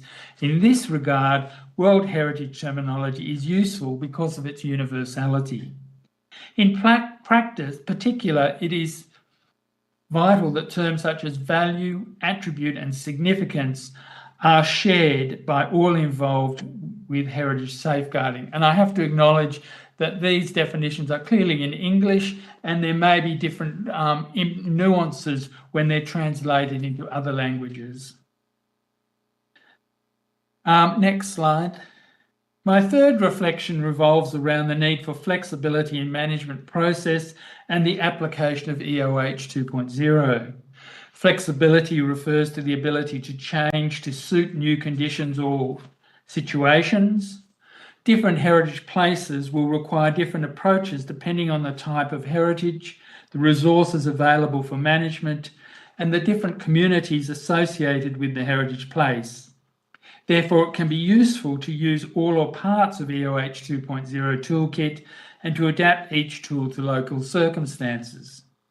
Concepts such as cultural landscape, heritage ecosystem, and everyday heritage can be useful frames for caring for and safeguarding heritage.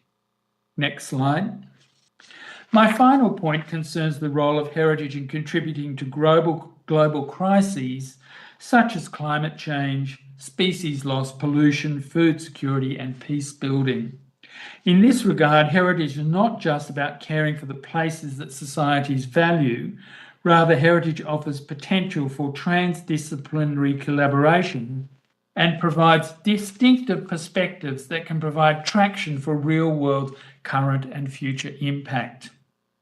While this is not an aspect directly addressed or covered by enhancing our Heritage 2.0, it is increasingly an essential role in the effective management of heritage places.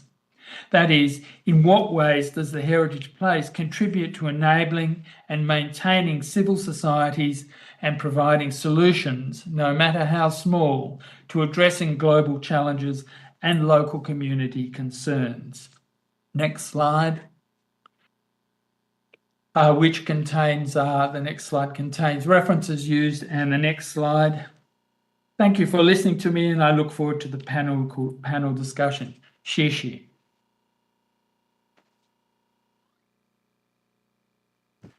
我们谢谢 Steve， 哇，他的精准控时，然后我们能够很快的进入到下一场的那个座谈。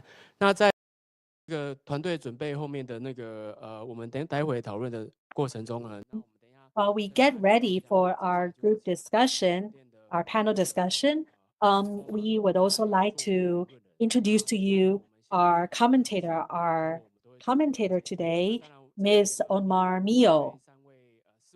Our commentator will be sharing with us her thoughts, her feedbacks to the presentations today. And after that, we will also open up the floor if we have time for further Q&A discussion. So before we start the panel, we would like to once again thank Steve for your sharing. Steve has also referred to Ms. Nishikawa's examples. You have also shared with us this very clear connection between values, attributes, and also the connections, and also the interpretation, the tools that are available these are truly useful. So now let's set up the stage for our panel discussion.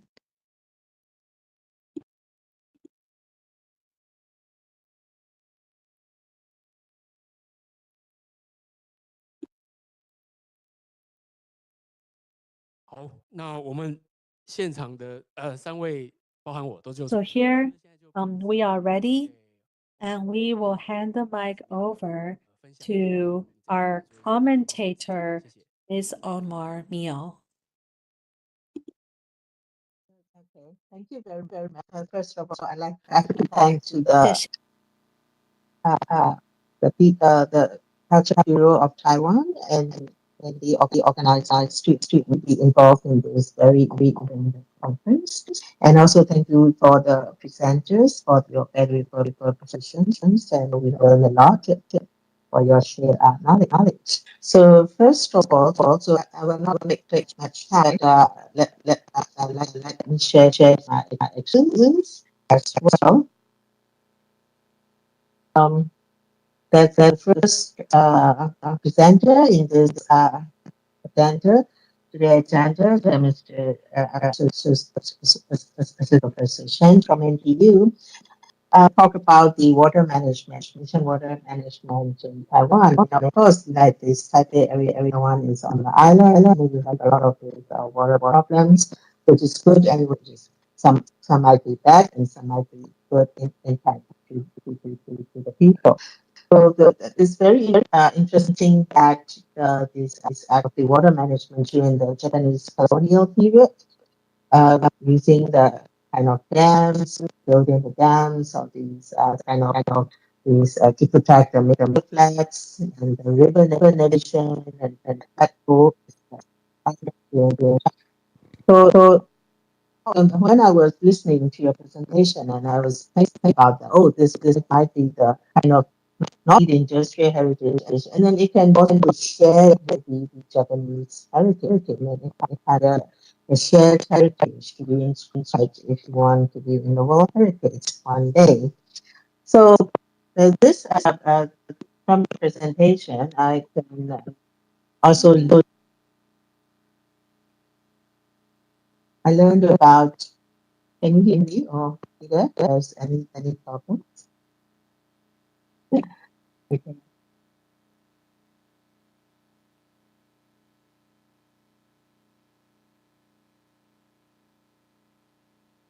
So when sorry, can I go on? It's the thing.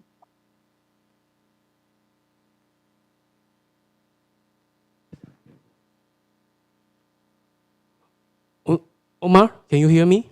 Yes. Yes. Yes, exactly. Yeah, because we have a kind echo problem from your side. Do you can turn on? Make sure your speaker is turned off. The speaker. Yeah. The speaker off. Okay. So now you can hear. Yeah, I think now it's better. Hello. Okay. So maybe because we have some signal problems, so maybe do you have any question raised to any specific speaker for today's presentation? If I can get because I don't have a proper mic.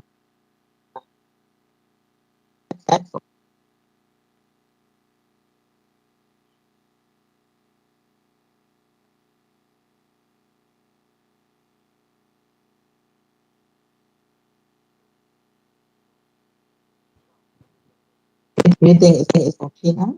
好的。Still we have.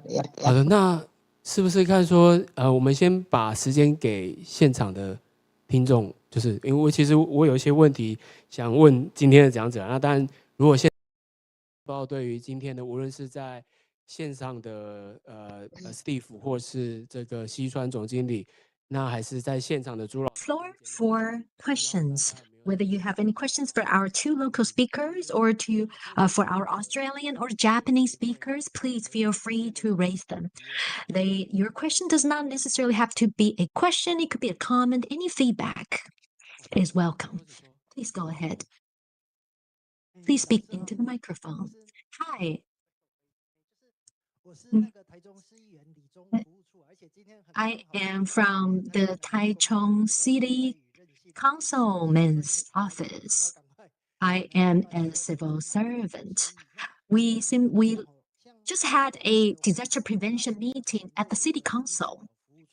So, as someone who is a public servant, so what we do at the local level, how do we elevate ourselves to the international level? We often talk to the public, the general public. Sometimes the public is not really aware of the international trends. So how should I approach this when it comes to public communication? Thank you. This is a fairly broad question. Thank you. I myself teach in school, and I think this question is best answered by those of you on the panel who work with, who have experience with mass communication, public hearings, and things like that, who are often in communication directly with the general public. So we have a civil servant. He works for the Taichung Municipal City Council. He is an administrator from the city council. So any suggestions? Yeah, sometimes we need to, let me add a little bit of information. Sometimes we need to create press release. Sometimes we need to create news content or post online to communicate to the general public about the importance of cultural heritage. But sometimes you can't be really academic. If you're too academic and the general public doesn't really understand. And for example, this morning, we were trying to create a post about the Mazu pilgrimage, the traditional procession parade. It's a religious pilgrimage. So sometimes I wonder how to best communicate the idea of living heritage to people in general. What is the best approach? I know it's a very broad question, but any ideas or suggestions is welcome. Thank you. We understand your question. He is talking about civil servants, policymakers, lawmakers' perspective. However, he's an administrator who's he's at the interface of the government and the civil society and the public. How do you best communicate with the general public, and how do you perhaps make references to the international trends to make the communication more down to earth, more effective? And I think this question goes to our local speakers as well as to our two international speakers, Ms. Nishikawa, also Dr. Brown. Please feel free to answer. Based on your experience, the gentleman who raised the question works for the city council. So he is wondering that how do we translate the most updated international trends into language and communication content that the general public, the local general public, can really resonate with. It's accessible information that they can understand. So we'll begin with the local speakers. Based on my experience, I believe if we speak from the perspective of the local cultural bureau, I think today's forum is a great example. Here you are sitting in the front row, talking with us. That shows that we are reaching out and you're curious about obtaining the latest information and knowledge. You're curious and you're willing to share. And I think that's very commendable. You have made that first step. You're here to observe the new knowledge, new perspectives. I think you're doing the right thing already. I would like to share as well. I think it might not necessarily be related to living heritage, but this is my personal experience. I teach at the Taipei University. I attended this meeting. I don't know if you're familiar with the Sansha Old Town. There's a Sansha River where an old bridge was torn down. A new bridge was added. and there was a landscape upscaling work and opening up the river to the local public. A lot has been done with that site. So people are trying to connect the riverbank, and the temple, which was once connected but was later disconnected because of artificial construction. So the local municipal government didn't have a lot of experience in reopening up the riverbank, in connecting and integrating the different departments. So a city councilman came forward. He believed in the importance of this project. He believed in connecting the river, opening up the riverbank, and all the way connecting it with the temple. The land belonged to different departments or ministries. So you have to talk with the River Work Bureau. You have to talk with the Temple Management Bureau. So all these bureaus used to work in silos. So what the congressman did was he was able to break down these barriers because of what he does, because of his position as a lawmaker. The river used to have a wharf that received a lot of boats coming in and out to transport cargo. So they also wanted to revitalize that, bringing back the old glory, recreating the scene. Maybe people could actually go on ferry trips, enjoying the river scenery, and recreating the waterfront view that was once very, very appealing to the local people. So he was able to connect the central and the local government and work across different ministries and departments. So, and I think from my own perspective, I think a lot of the successful examples that I have seen really required collaboration from the academia, industry, private sector, and the public sector. And I think one important factor for success is support from the people, from the public, because it concerns them, because they can feel the benefits of cultural preservation, because it is part of the community development project, because it matters to them. So, of course, the Japanese speaker talked about sometimes you always need budget to realize these projects, but sometimes it takes a lawmaker or a city congressman with the willpower and drive to make it happen. Thank you.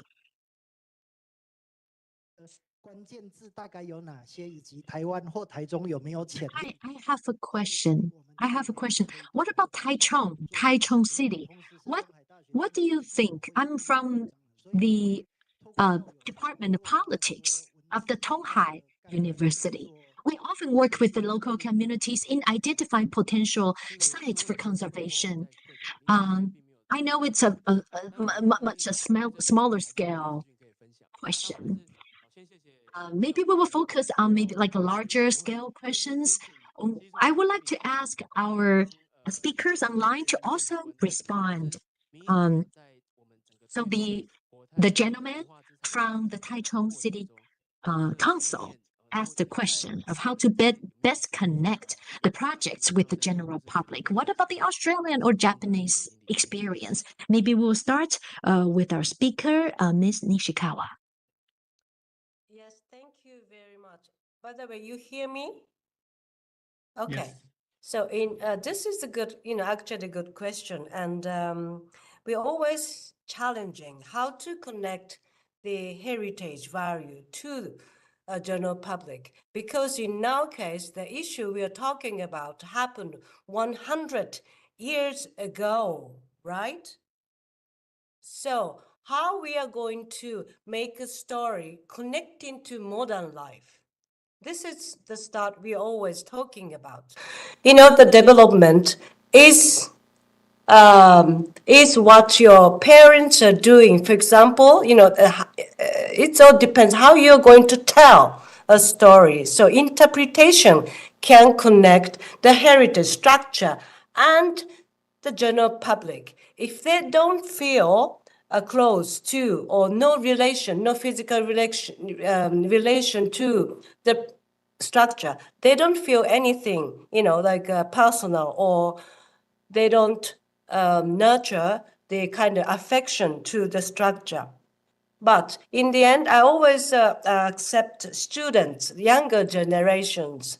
And I always tell the students with this story at the end of my explanation or interpretation, that is a passport. Because Japanese passport, I think Taiwanese and Australians and have a lot of countries that you don't need to have visa in advance, right? A Japanese passport is as well. But that passport, even you or maybe younger generation hold it, it doesn't mean that you have trust from that country. But the credibility, accountabilities were nurtured or developed by the ancestors who tried to modernize their country, or in case of Japan. So if the number of the country accepted Japanese passport without having advanced visa, then if number decreases, that means your responsibility. That means your accountability is going to contribute to degrade our passport. So that's that you are going to feel close to the development of the industrialization or modernization. You know, I'm not going to threaten them, but to feel very close to industrialization that is available around you on a daily basis. Even you turn off the light when the electricity is coming from. And 100 years ago, electricity was available. So, you know, we create a story that make younger generation, especially younger generation, to feel very close to everyday life. This is kind of effort that we create. So maybe I don't know whether this is going to be a solution in your case, but you know, one by one explanation, I think is going to be very important. Or maybe the energy that you're trying to tell, I think that is going to penetrate even younger people. Thank you very much. I hope I can make it. If I can follow on, I'd like to pick up on the point of everyday life. And I think one of the things about communication, and I'm no expert in public communication other than teaching, is that sometimes it can be a good process to actually, in the communication, rather than communicating from, say, the council to the community, is to approach the community to talk about what values they hold for a place. Because nearly everyone will have different values for places, so they may not be the national values or the outstanding universal value, but they may be connections with, for example, family history. So someone worked in one of the Meiji coal mines, or someone worked or was involved in the maintenance of the Alishan Railway. So my one suggestion is to start with kind of focusing on the community's understanding of a place, necessarily than sort of taking we're going to the community to educate them, which I'm sure that's not what's being advocated, but I think it is useful to engage the community by beginning to understand how does the community value, or in some cases not value, a heritage place. Thank you. 好，非常谢谢西川总经理跟 Steve 的补充跟回应。那因为刚刚我们讯号的问题啊，那个欧玛这边希望再针对他刚刚的回应再跟大家分享一下。那我们再把时间交给欧玛。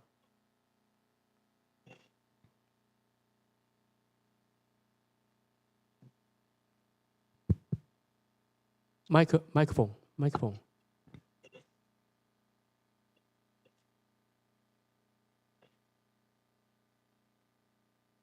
Hello, so can you hear me well now?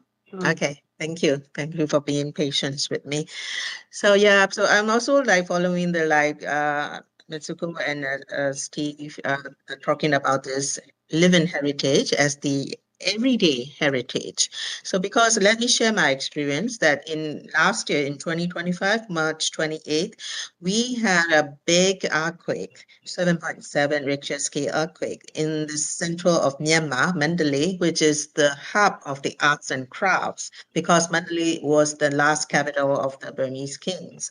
So then over 8,000 monuments were damaged. But so it is a living heritage. So people, they want to do these rituals and prayers and offerings. So they want to repair the monuments, the pagodas, not only the pagodas, the mosques, the churches, all types of these religious buildings. They want to repair it immediately without having any kind of proper restoration of the heritage guidelines that we have accepted. So then what should we do? This is the everyday heritage. We cannot say that, no, you cannot demolish or you cannot repair with steels and the RCC and things like that. This concrete. So then we have to divide that kind of people-centered or place-centered, or this is the everyday heritage one. And then these communities, all the kinds of, not only the Buddhist communities, Islam or the Christian communities, they think that because Mandalay Sagai in this area is on the Sagaing Fort, which is very strong and always active, and they always have the experience of the earthquake, and those monuments were damaged like 50 years ago, 100 years ago, series of these kind of damages before. So they accepted it. And the last year, earthquake damaged those monuments and they accepted it. And then, okay, no problem. We need to have the sustainable heritage for 1,000 years in this area. Maybe 100 years later, there will be another major earthquake and then these monuments will be damaged. So that kind of living heritage, that is like an everyday heritage. So we have to accept it in that way. And another thing, for the very interesting experience I have gained now is that because of these thousands of monuments damaged, then the kind of the traditional artisans, masons, and the traditional knowledge of how to make bricks and how to build that kind of monuments revived again. Because these kind of technology, the theory, the knowledge have been diminishing for like 50 years because we didn't have the major earthquake during that time. But now it was survived again. So although we lost a lot of the tangible monuments, but again, sometimes based on this bad experience, we can get the good points that kinds of this traditional kind of these knowledge and technology revive again. So now those communities also now well earned because these masons are now working on building many monuments again. So this is the lessons that I learned from the resilience of the communities during this disaster. Yeah.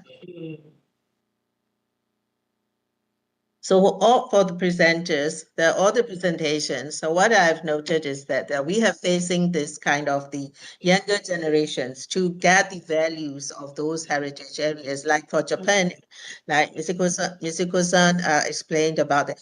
All the systems, Japan has many technology, regulations, everything there. But so now local tour guides are the old people like us. Then who will be the next generations to safeguard it, right? So that is the problem that we are facing. Also in Taiwanese culture. So they talk about this water management, they talk about this, the conservation of the traditional historic buildings, but we don't hear much about the community involvement.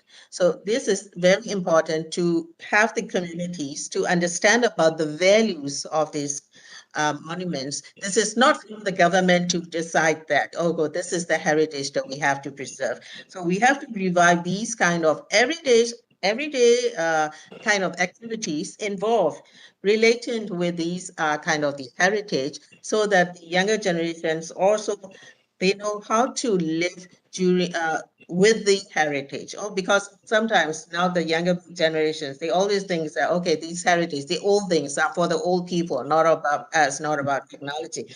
So that kind of things, we need to change that. I think because like Steve said, the effective management and sustainable development, it is also connected with these technicians, heritage professionals, and of course the communities. And then I'd like to focus more on the younger communities who can learn from the older generations to value their heritage, what they have in hand. Yeah, thank you.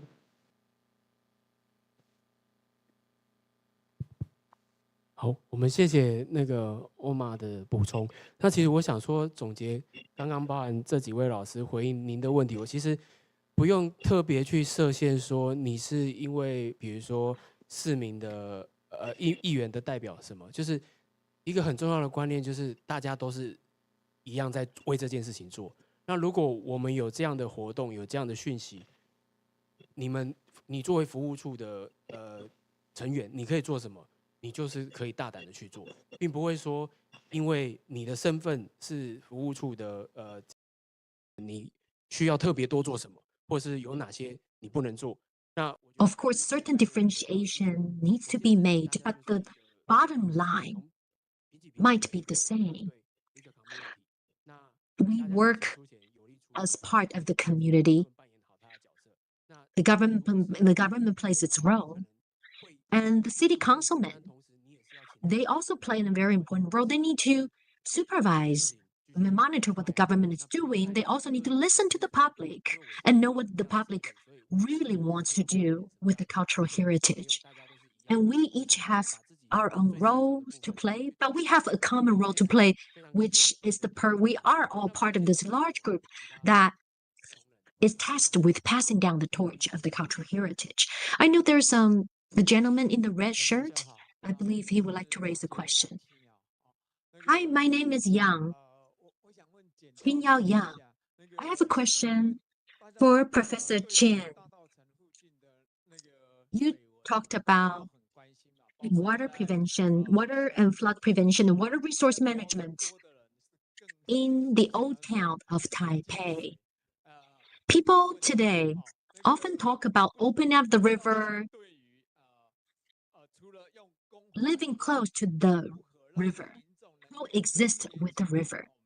So I would like to ask a rather different question. Now, you talked about flood prevention. What about what people really want? People want to open up the riverfront. They want to go down to the river, enjoy having a great time at the riverfront park.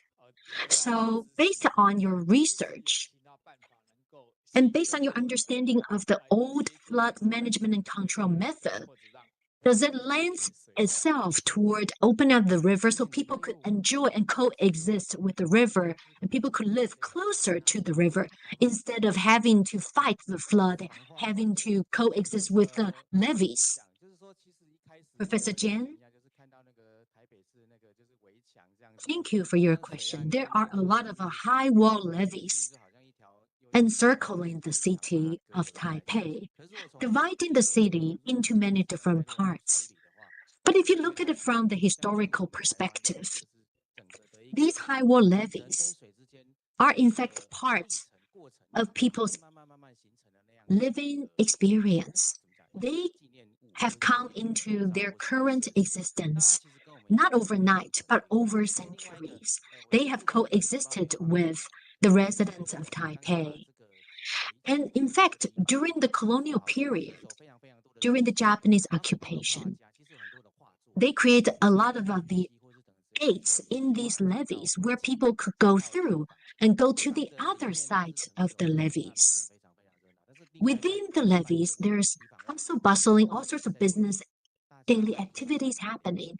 Once you go through the gates and you get to the other side of the levee, people are enjoying a great time. They go there to row boats. They take a walk. Just like in the downtown Kyoto area, where people go down to the river to have a great time, to spend time with friends. So I would like to point out an important point is that despite the high wall levees encircling Taipei, people go to the other side of the levees and conduct all sorts of leisure and sports activities outside of the levees by the river. If you go down to these areas around on the other side of the levees, you will see sports fields, you will see pubs, you will see bistros. People have set up stands selling food and beverages. So people are really making the best use of the spaces along the river on the other side of the levees. This also embodies the ability for mankind to adapt to new spaces, to create a waterfront life within and outside of the levees. So when you think from that perspective, you wouldn't view the levees as any kind of barriers. So that's how I view or perceive these high wall levees. Instead of walls, they might be considered as metaphorically as a bridge connecting lives inside and outside of these levees. Life, because of these levees, have been transformed and have taken different forms, and life continues on. Thank you. Thank you for your feedback and response. Thank you for sharing your insights. Now, I believe we have reached the end of today's program. We have literally covered all the 5 elements in the Chinese fortune telling: the metal, the water, the wood, the soil, and the wind. The different five different elements. What a coincidence! This afternoon, Ms. Zhu, Professor Zhu, talked about microclimate control and preventive conservation of cultural heritage in Taiwan under the overall climate change. And Professor Chen talked about the sustainability of water heritage through the historical context of rivers and cities. We have covered ideas as ongoing monitoring and simulations, among others. And Ms. Mitsuko Ishikawa talked about interpretation and conservation challenges pertaining to sites of Japan's Meiji industrial heritage. She also gave it a really good metaphor, which is a Japanese passport, to explain the idea of passing down and interpreting the ideas of cultural heritage. And Dr. Steve Brown talked about the application of the EOH, Enhancing Our Heritage 2.0 tool, to living heritage. I think for many of us here on the panel, we also teach in universities. I think this is a very, very useful tool that we can talk to our students about as well. And we also, for example, talked about the Myanmar situation, the Myanmar's being devastated by a magnitude 7.7 earthquake, how that has provided another perspective on revitalizing cultural heritage, connecting different stakeholders for the conservation and preservation of the heritage sites and monuments. With that, I would like to conclude today's webinar, and I would like to have another one round of applause for all of you joining us online. Finally, let's hand the microphone back to the Bureau of Cultural Heritage, Ministry of Culture. Thank you, Ms. Elmar, Dr. Steve Brown, as well as our Japanese speaker, Ms. Nishikawa. Our most grateful appreciation goes to all of you, especially our 3 international speakers who have taken time out of their very busy schedules to join us today. We have talked about the many different aspects and explored resilience governance, adaptive reuse, and tools for enhancing the value of living heritage. Joining us today physically in the audience are stakeholders and representatives of different associations and organizations. Thank you all for raising questions. Thank you all for providing your feedback. As we know, through dialogues like today, we get to connect different sectors. For example, we actually have members representing the Disaster Prevention Bureau from the central government. We have representatives from the City Council, from the Lawmaker's Office, from the civil society.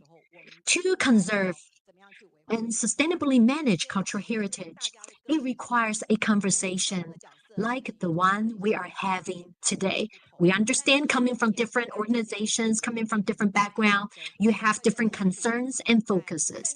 However, through today's dialogue, we have further clarified the direction as we move into the future, whether it's sustainable long-term management, whether it's the importance of collaboration among different stakeholders, whether it's the different ways to enhance the value of living heritage. And I think Ms. Omar also talked about civic participation, mobilizing people, and how the disaster highlighted the importance of passing down repair and conservation skills. So I would like to thank all of you, especially those of you from the government agencies who have taken time out of your busy schedules to join us physically here this afternoon. We have brought together representatives from the government, from the private sector, from the academia, and from the private sector to discuss resilience governance, revitalization conservation, and how to best formulate management and long-term development strategies. Now, as we close today's webinar, I would like to show you a QR code which will appear on the screen. Please make sure you scan it with your cell phone in order to complete the online satisfaction form. Please offer your most valuable opinions and feedback to help us improve our future webinars. Another reminder is that we operate our own Instagram account, Facebook account. We have a strong online presence.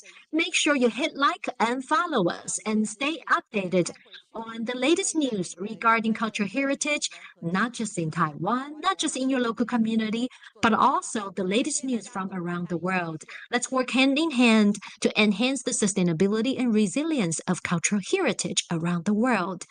Thank you. Thank you. With that, we conclude our webinar today.